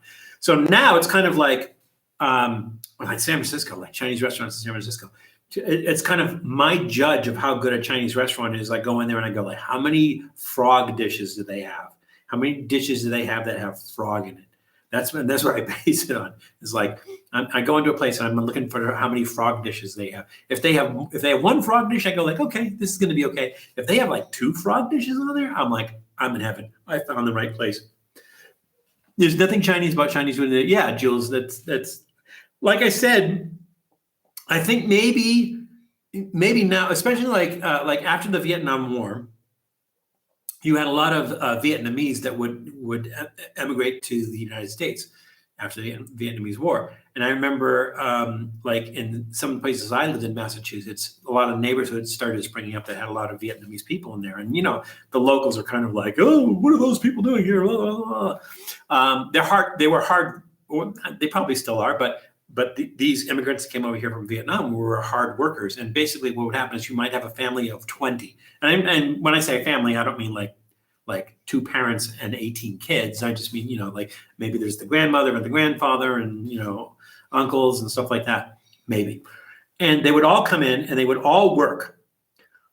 And they would all pitch in so that they could eventually buy that house. And once they bought that house, they would all continue to work and pitch in to buy the house for somebody else. So they're very, very, very, very hard workers, and they brought their cuisine with them. So I know in one of the towns that I grew up in, the Boston area, a lot of the older people, they go like, oh, those people ruined it. I'm like, no, they didn't. Just because there's a lot of pho restaurants you know, in the center of town, just because there's a lot of Vietnamese restaurants in the center of town, doesn't mean they ruined it. It means they expanded. They brought their culture here, and they expanded our cultural horizon, right? And you know, some people don't look at it that way. They just look at it like, you know, we fear change. But honestly, they expanded the cultural horizon of that area and everything, and they brought in stuff that just amazing. So food's definitely evolved and become fusion as people move around. Yeah, exactly. That's why I was wondering, Jules, would you say that you can now find, you know, authentic Chinese restaurants in the Boston area still? Val introduces Michigan J Frog standard for Chinese food. Hello, my baby. Hello, my darling. Yeah.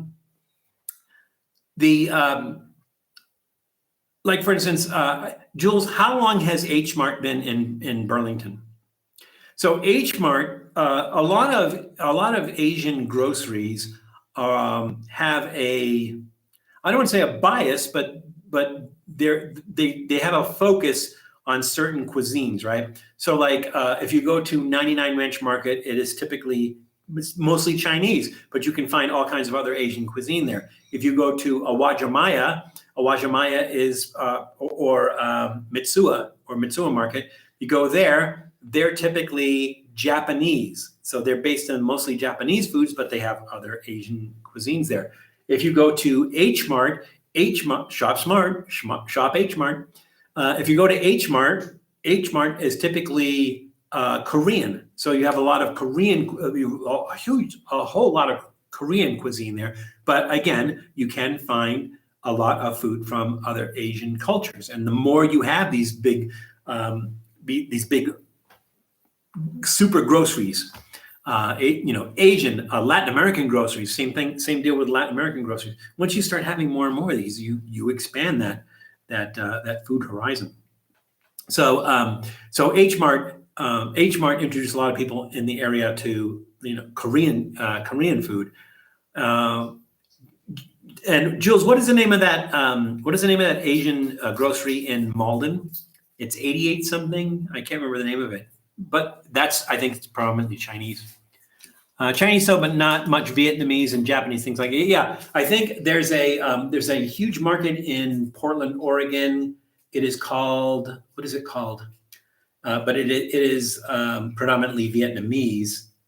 I can't recall the name of it offhand.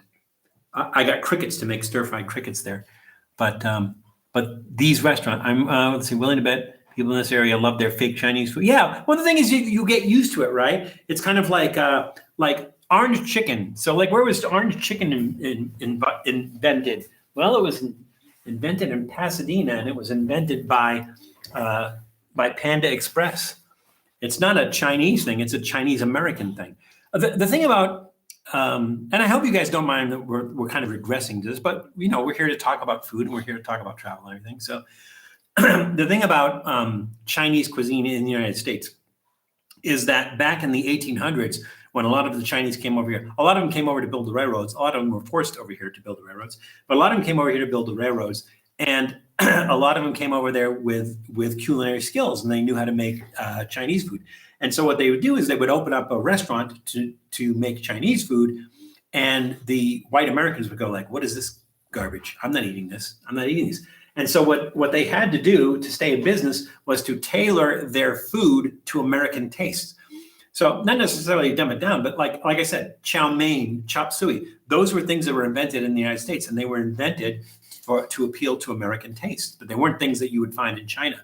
So that's the thing is, Jules, is that like when a lot of the Chinese came over here, a lot of the Chinese who could cook came over here, they found that they had to adapt their food to American taste for them to be able to stay in business. And so that's where a lot of those, that's why you have that proliferation of Chinese American restaurants that most people just go like, this is Chinese food, this is what they eat in China. It's not necessarily what they eat in China, it's what Chinese chefs would make for Americans so that Americans would get used to it.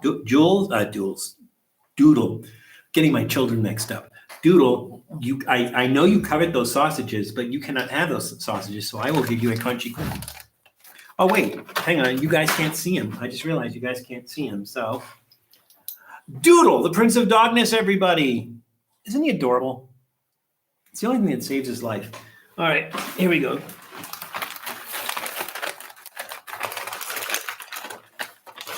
There we go. That's all he wanted. He coveted sausages, but he settled for a snack. Super 88, thank you, Jules, is the Chinese grocery in Malden, Massachusetts. Get like that. Yeah, that's it. What do you mean lumped in? That's celebrity right there. You know, being one of our offspring. That's celebrity. Doodle, everybody said hi. He doesn't care. He's over there eating. All right, so that was really, really good. Now, let's see. We also have one other thing, and we have dessert. So this is an arepa. This one is I think that this one is called arepa paisa, and this one it's a white corn, and basically you just kind of put it over the grill and you kind of grill it. This is one that you can put things in it and kind of eat it like a taco. There are various kinds of arepas. Again, we mentioned this at the beginning, but some people weren't here. So you have arepas choclos, which is has cheese inside. It's a little bit thicker and it has cheese inside it. It's like the texture of a pancake. And then you have what's the other one? Arepa boyacense. And the arepa boyacense is it's like a corn cake, essentially, like a corn fritter. So it's about that thick, and it's made with yellow corn. And sometimes it has like corn kernels and stuff like that, and it's really good. So all kinds of different arepas. So this typically people would put cheese on it. They would melt cheese on top of that. And then the other way to eat it just plainly is just to melt butter on that, add a little bit of salt, and eat it like that. So we've done that with this. We added some butter. We added some salt. Let's take a bite of that. No surprise for me.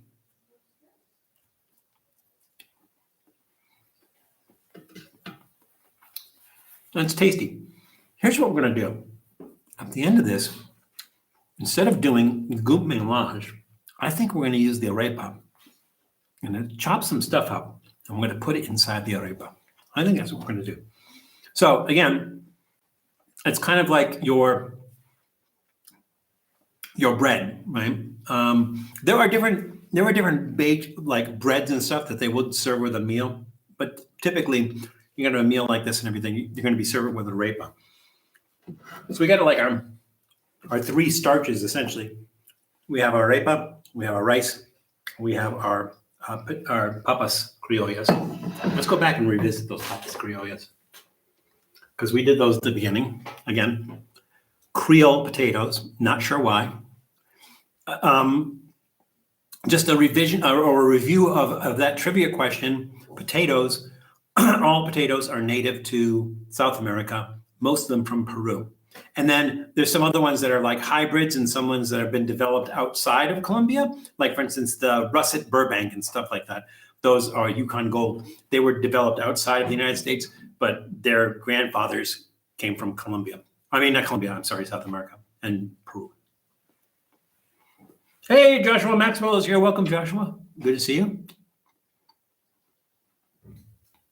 So good. I like them when they have that nice crispy skins on there. And again, be looking for that episode where we did some Colombian vegetables. The thing is, we've done a lot of Colombian fruit episodes. I haven't spent a lot of time on Colombian vegetables. So I decided the time was due to do some Colombian vegetables. So we did pepino why can't I say it? Relleno. Pepino relleno, which is stuffed. Pepino is this Spanish word here for cucumber. It looks like a pepper. Doesn't look like a cucumber, especially when you cut it open, but it's a member of the cucumber family, grows on a vine. So we did that. We did a pepino relleno. We did papas criollas, but we did the mashed papas criollas. And we did, what are those things called? Cubios. And cubios is I think I showed them on one of the live streams. They're not a root vegetable, they're a rhizome, which is basically something that grows on the roots of a plant like a potato does.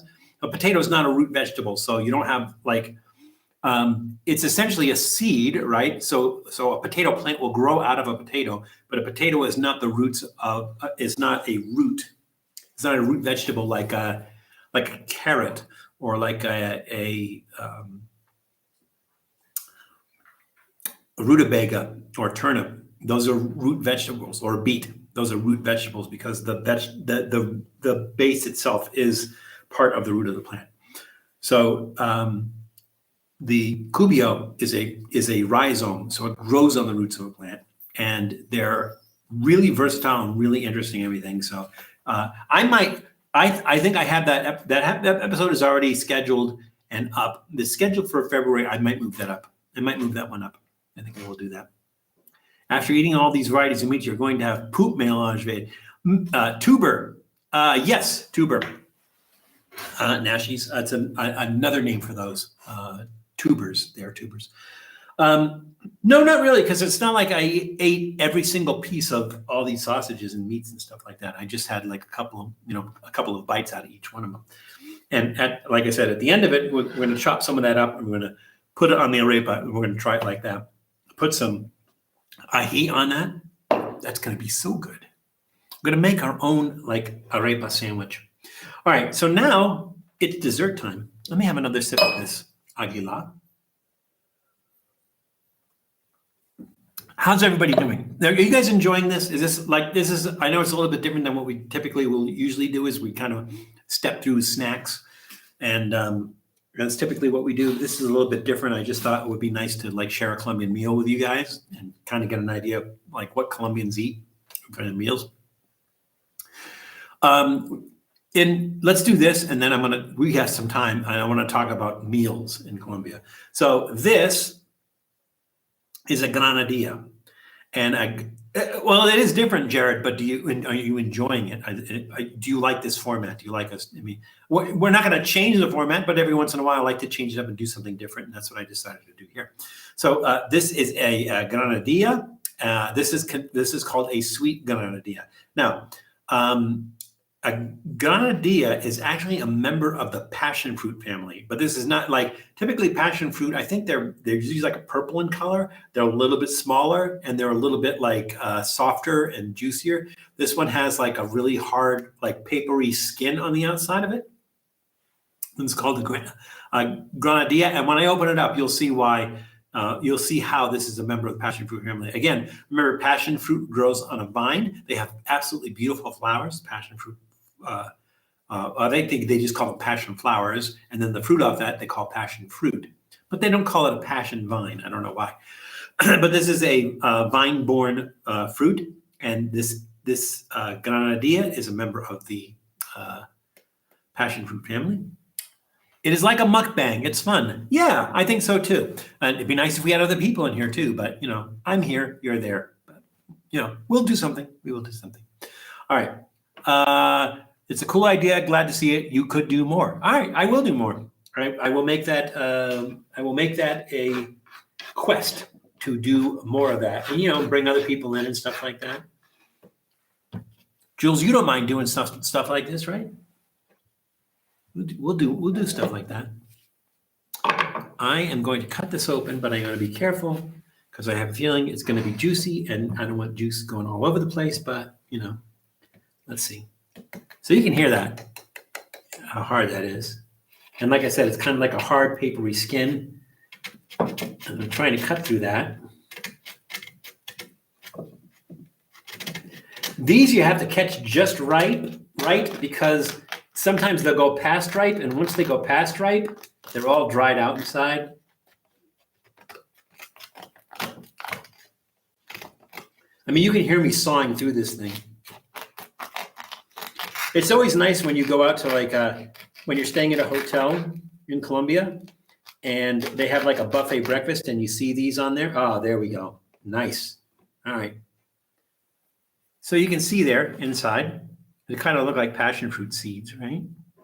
And you eat the seeds and all. So basically what you're eating is you're kind of eating that fleshy part that's around the seeds.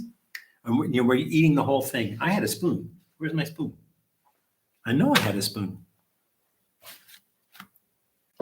Don't tell me I didn't bring a spoon.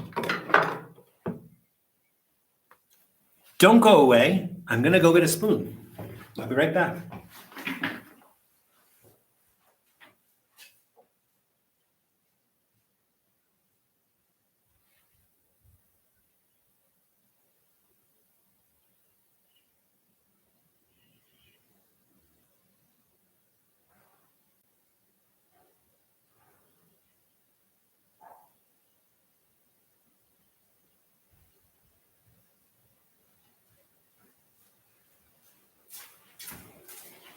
Spoon! Yes, that is a reference. Let's see who gets that one. Spoon! All right, here we go. Oh, Eli's here. Did I miss the bandeja paisa? Sort of, but that's okay because we're going to kind of do a review thing. All right, here we go. So this is granadilla, which is in the passion fruit family.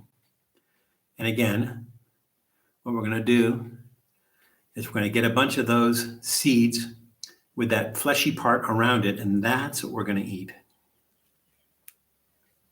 This one's nice and ripe. Look like alien eggs or something. Frog eggs. They look like frog eggs. All right, here we go. Mmm.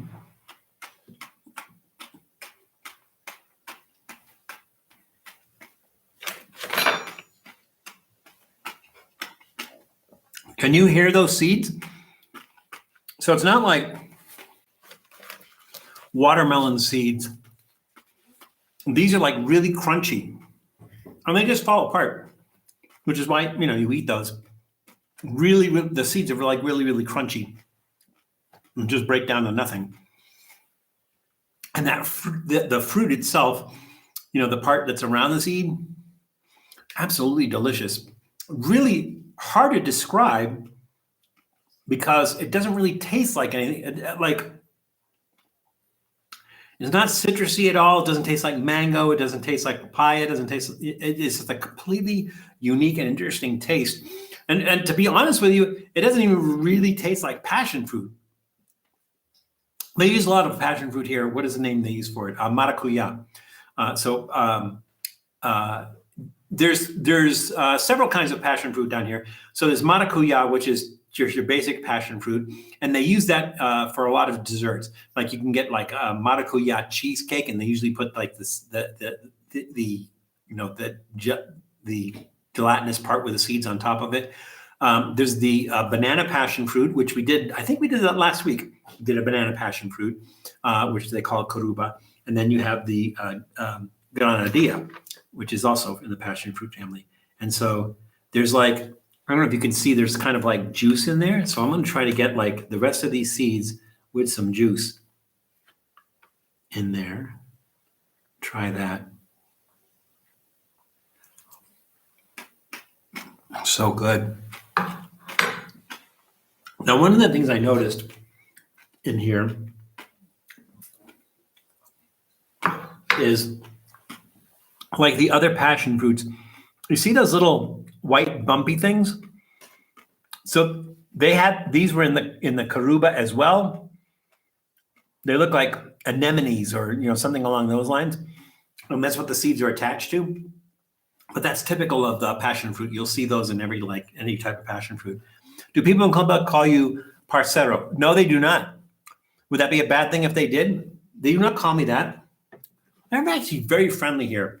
The thing is, chewing rocks, chewing pebbles, I think, and not fruity pebbles either.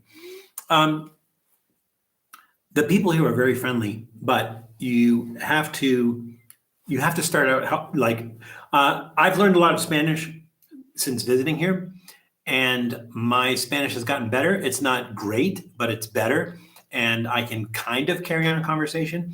But even the people who don't speak a lot of English are kind of like, they'll kind of step through, like they'll ask you something saying, is it like this? Is it like this? Is it like this? Or something like that.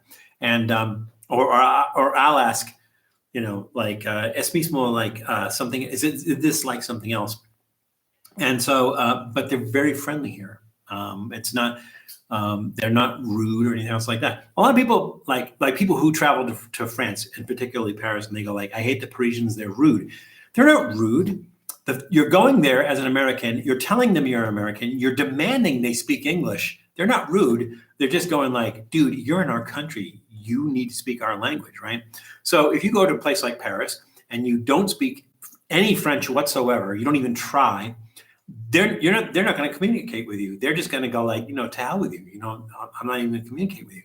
If you learn a little bit of Spanish before you go to Paris and you try and they see how badly you are slaughtering their language, but you are trying, they will speak English with you and they will help you out and they'll be very friendly.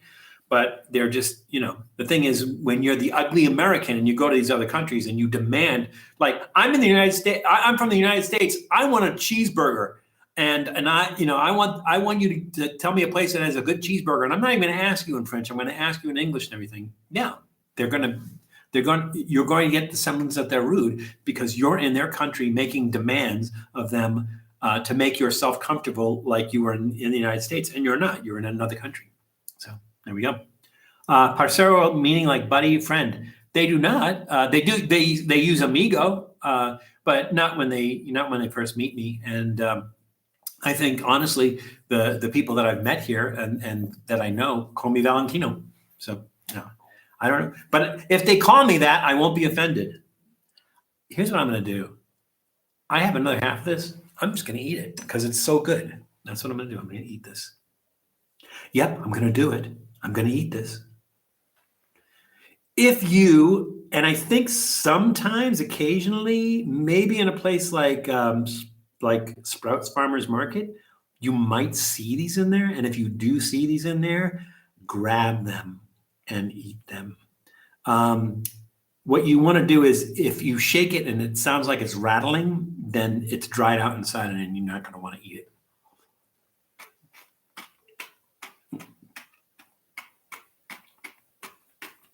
Or if it's green, it's not quite ripe. I've not eaten one of these that weren't ripe, but I have eaten the caruba, the banana passion fruit that wasn't ripe, and it was not fun.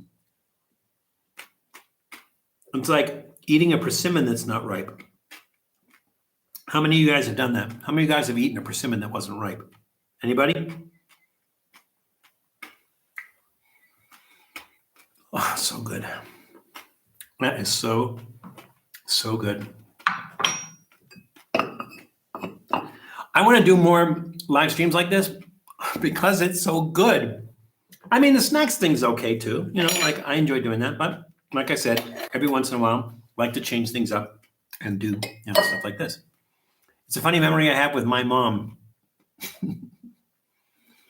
Anybody,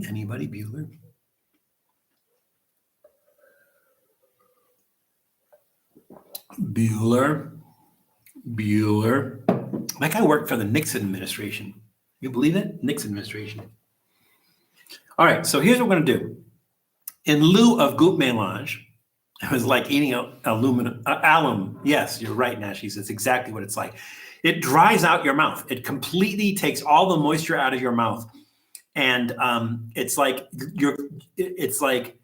feels like your face is caving in. It's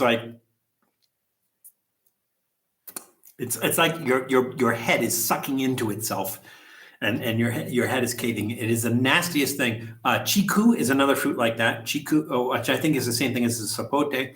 It's another fruit. If you eat it when it's not ripe, that'll do the same thing as persimmon and apparently passion fruit. I remember the teacher from the eye drop commercials. Yeah, same guy.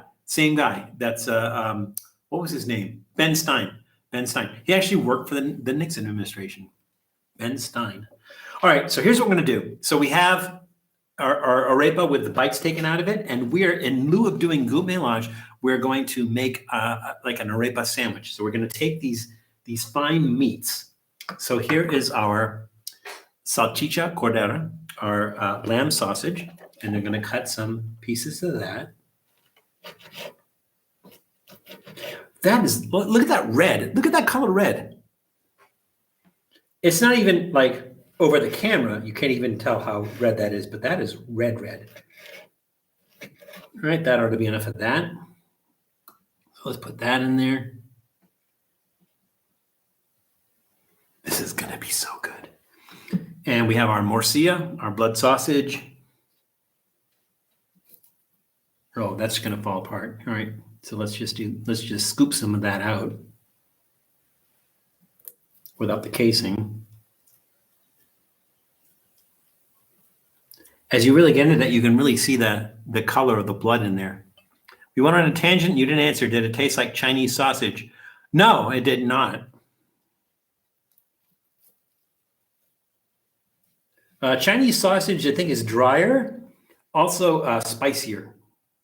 I think Chinese sausage is spicier. I like Chinese sausage though. Did we ever do? Let's check to see if we did Chinese sausage before, and if we didn't, we will do Chinese sausage. All right, and now our longaniza.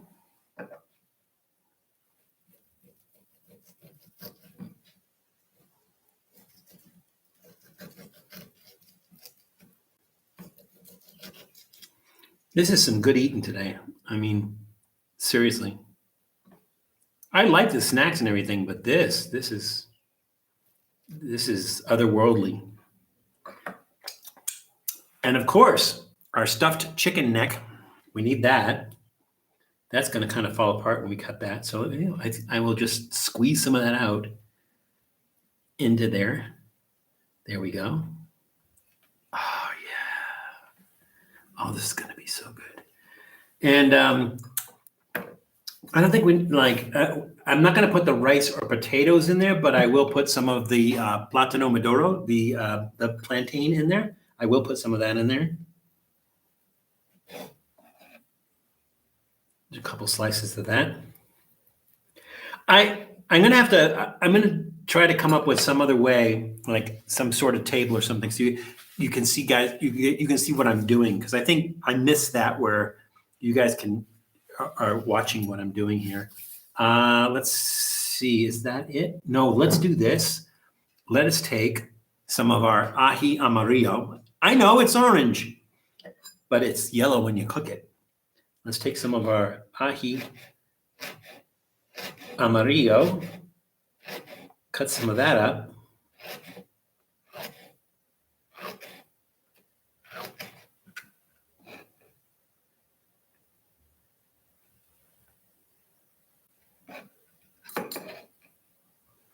So we're cutting that in rings. Let's put that on there. I'm not going to be able to close this. And let's put some of the ají on there. From our bowl from Rakira with the black clay. And again, it's not like they take black clay out of the ground. It is that they take the clay out of the ground, make the pot, and then smoke that pot.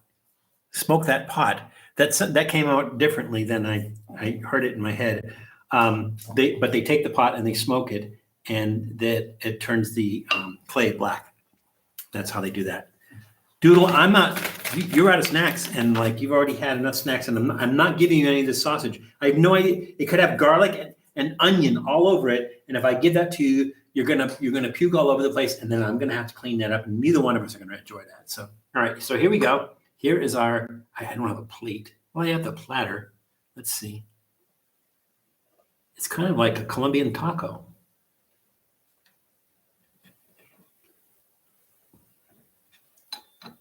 I'm spelling that. Yeah, there we go. Like I said, it's kind of like a Colombian taco here. Stuffed chicken neck, one of the Pez dispensers that didn't sell well. Great idea, though. Small mom and pop Chinese place down the street does both authentic and American Chinese food. Oh, so let me ask you this, Nashies, because I have a friend. Well, he died recently, but still friends with his family. In Los Angeles, in Chinatown, there's a restaurant called Hop Woo, and Hop Woo had 3 menus. So they had a Chinese menu, which was a menu of certain things. I don't know if it was the same stuff, but the menu was all in Chinese. Then they had their English language menu, and they had a whole bunch of stuff on the menu. But then they had the secret menu, and the secret menu was that you asked Lupe, who is Lupe Lang, who is the chef and the owner. You asked Lupe, can you make me this with this in it, with this in it? And then he'd come back and he'd whip that up and he'd have it on there for you. So they had like 3 separate menus. Again, the Chinese menu, which probably had food that Americans didn't order.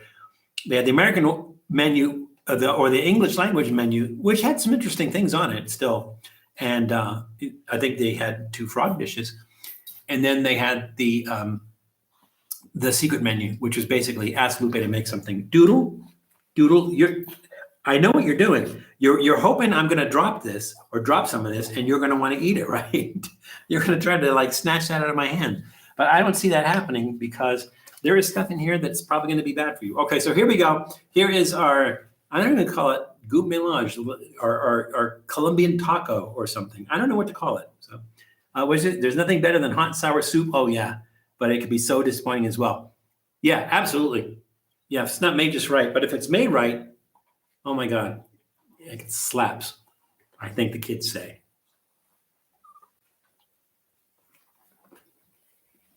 Oh,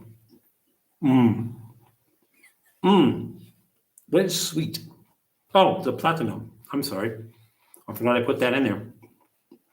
That's what's sweet. The pepper's not really hot. I'm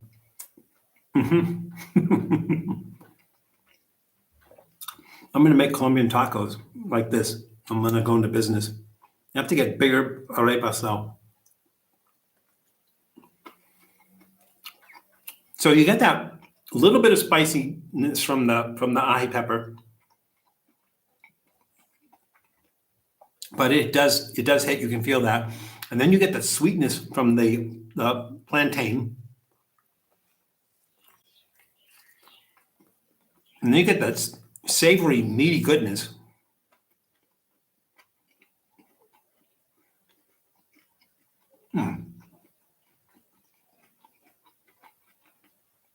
Nashies, what you ought to do is go into that restaurant and just ask them to make you something like authentic, some authentic Chinese dish that you're not familiar with, and see what they come up with.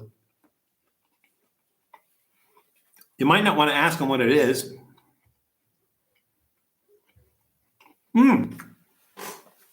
Janice, I heard that all the Samus were closing, like because there's a bunch of Samus in the LA area too. But I heard that a lot of them were closing. All right.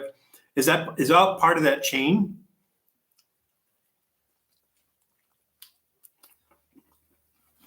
Because I used to go to the Sam Wu that was up in on Sepulveda. What is it? Van Nuys. In Sepulveda and Van Nuys. That's next to the 99 Ranch Market. I used to go to that Sam Wu, but I heard they were going out of business. Was that the case, Janice? Do you know? They know my allergies. Like I said, I've been going there. Not necessarily talking about the allergies though, but I'm just talking about like, maybe they'll put snake intestine in there and maybe you'll eat it and you go like, that's delicious. Don't tell me what that was. Unless you don't mind eating snake intestine. I probably wouldn't mind that. You notice the big difference here between what I just made and goût mélange is that I mean this whole thing.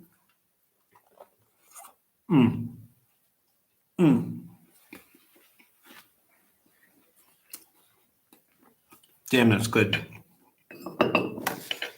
Oh, that is outstanding. Okay, Tom, I know that we will talk soon. Take care. Glad you could make it. One San Francisco's new owner, I don't know if all of them are reopening. But did they, Janice, correct me if I'm wrong, but did the ones in the LA area close?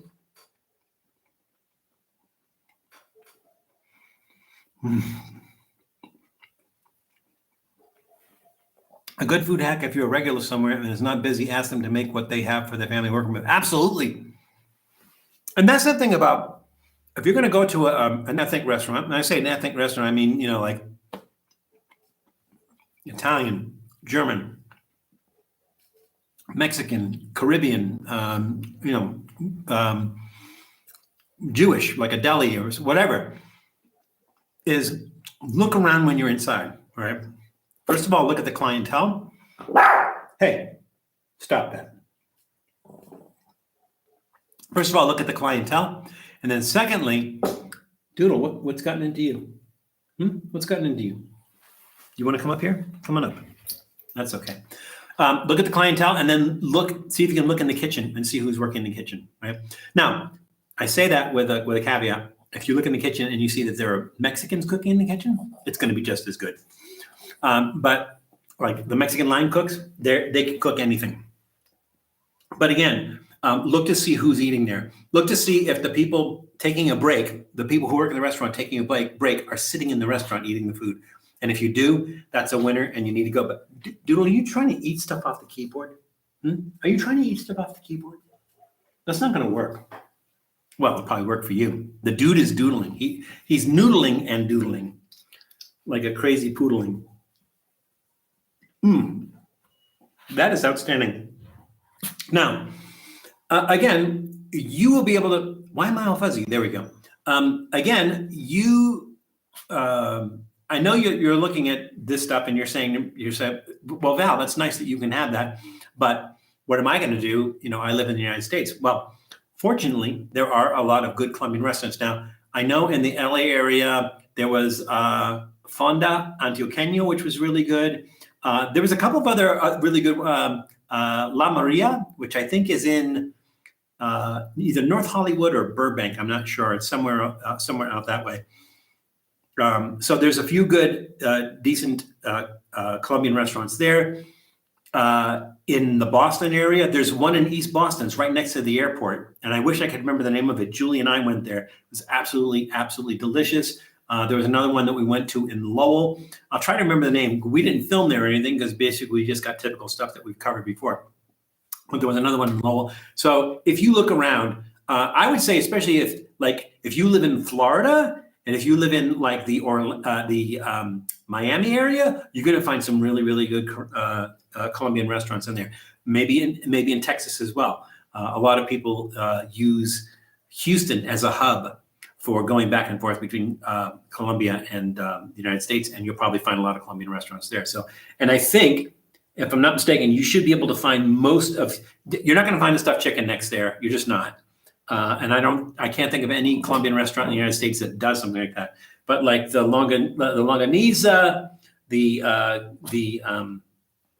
morcilla, the plátanos maduros and everything, you will find those at Caribbean restaurants. So if you like what you saw here, and it was absolutely delicious, check out to see if there's a Colombian restaurant near you and check it out. And maybe based on some of the stuff that you saw today, ask if they have that stuff and try it out. Definitely try that out. Have you tried eel? Yes, I've tried eel several ways. Janice, if you're still there, do me a favor, look to see if you can find the episode that we did with yellow eel and hot pot. So we cooked a whole yellow eel in hot pot. We did that. But also when I was in London, when was this? Maybe 2009, somewhere around there. I went to a little cafe in Greenwich and I got jellied eel. And jellied eel, it's served cold and it has this like gelatin on it and stuff. And it sounds disgusting, but it's actually really, really good. So yeah, I've had eels a couple of, and then I've had like inagi and unagi sushi, which is, both of them are eel. One's a freshwater eel, one's a saltwater eel. I've had both of those. So yeah, had eel several times and liked it every time I've had it. If anyone is ever in Vegas, you got to travel off the strip into the neighborhoods. There are wonderful small restaurants everywhere. Nashi's, what I would do is, so everybody, I'm sure you're sure that you know by now that Nashi's has a great channel, and if you have not checked it out, you should. But Nashi's, maybe just do it like an episode where you're talking about some of those restaurants in the Las Vegas area that are off the beaten path that people might want to visit, and just kind of give a basic thing about it. It doesn't have to be anything elaborate or anything, and just mention some of the restaurants there that are you think are really good and they're kind of off the beaten path and are not your big chain restaurants like you'll find on the Strip. So I would suggest you do that. Thank you very much, Janice. Janice posted the eel in a hot pot episode. So who was asking about the eel? Miguel Rangel. So Miguel, link there, and you can watch us cooking and eating yellow eel in hot pot, or what we think about hot pot. Yeah, Nashies, do that, and send me a link when you do that, and we'll share it with everybody, because I'd be interested in doing that as well. So I can see by the old clock that's not on the wall that we're winding things down. So again, I am so grateful that you guys have joined us and that you guys have chosen to spend part of your weekends with us. Thank you so much. High point of my week, spending time with you guys. I couldn't ask for a better community. Again, remember, Old Guy in Colorado, Janice Yamanaka, Nashies, there's a whole bunch of people, these people that are in our community who also have YouTube channels themselves and have great YouTube channels. I wouldn't say that, and I wouldn't recommend them to you if I didn't think that you were going to love them and that they were not great channels. So if you don't know who they are yet, then go to our main YouTube page, scroll down to featured channels, and they're all going to be in there. Now, caveat, some of those channels, like they haven't posted anything for 2 years or so, still great content there, so definitely check it out. Now, when you do check them out and you like them, which we think you will, then make sure that you subscribe to their channel as well. Make sure that you like the videos, put the thumbs up on the videos, and make sure you leave comments, because they appreciate comments, and comments helps them out. So same here. If you have enjoyed Trippy Food, you enjoy the live streams, you enjoy the episodes that we do, and you have not subscribed yet, well, what's keeping you? So go ahead and subscribe to Trippy Food. And select that little bell so that whenever we're doing another episode, whenever a new episode comes out, or we're going to do a live stream or something, that you'll get notification that that's happening. And we really appreciate it. You leave us comments. We are small enough community right now that we can get to all your questions. We can address all your comments and everything. So please leave comments, like the videos, just like everybody else. So we thank you so much. I don't think, because I think I'm going to be doing some traveling, so I don't think we're going to be doing a live stream next week. We'll probably be back the week after. So I'll send out notification during the week if it looks like it's trending towards the fact that we're not going to be able to get put anything together at the last minute to be able to do a live stream. So I don't think we're going to be doing a live stream next week, but then we will most likely do one the week after. So please, just like I said, subscribe and you'll find out. You'll get your notifications. Remember that we are also on Facebook. We are on Blue Sky. We are on Threads. We are on Instagram. We are on all those social media platforms. If you don't know which ones they are, I think the original, when you on the landing page in the YouTube channel, it'll tell you what they are. And be sure to check those out as well. Be sure to subscribe to those as well, because we put content up there that we don't necessarily put here, and definitely check it out. So again, I thank you from the bottom of my heart for spending time with us. I hope you enjoyed this as much as I did. I don't see how you possibly could have, because you were just watching and I was doing the eating, but hope you enjoyed it as much as I did. Well, we'll do more things like this, maybe even do like road trips where we're like doing something live from a museum or something. I don't know. We'll try some different things. We will still give you that, stick to that kind of like 8 snacks, 2 beverages, live streams and everything, but we'll be changing it up again in the future. And we hope you'll continue to enjoy watching us and taking part with us. But just remember that it's crazy out there. So please be careful. Take care of yourselves, take care of others, and we'll see you soon. Thank you, everybody. Have a great rest of your weekend.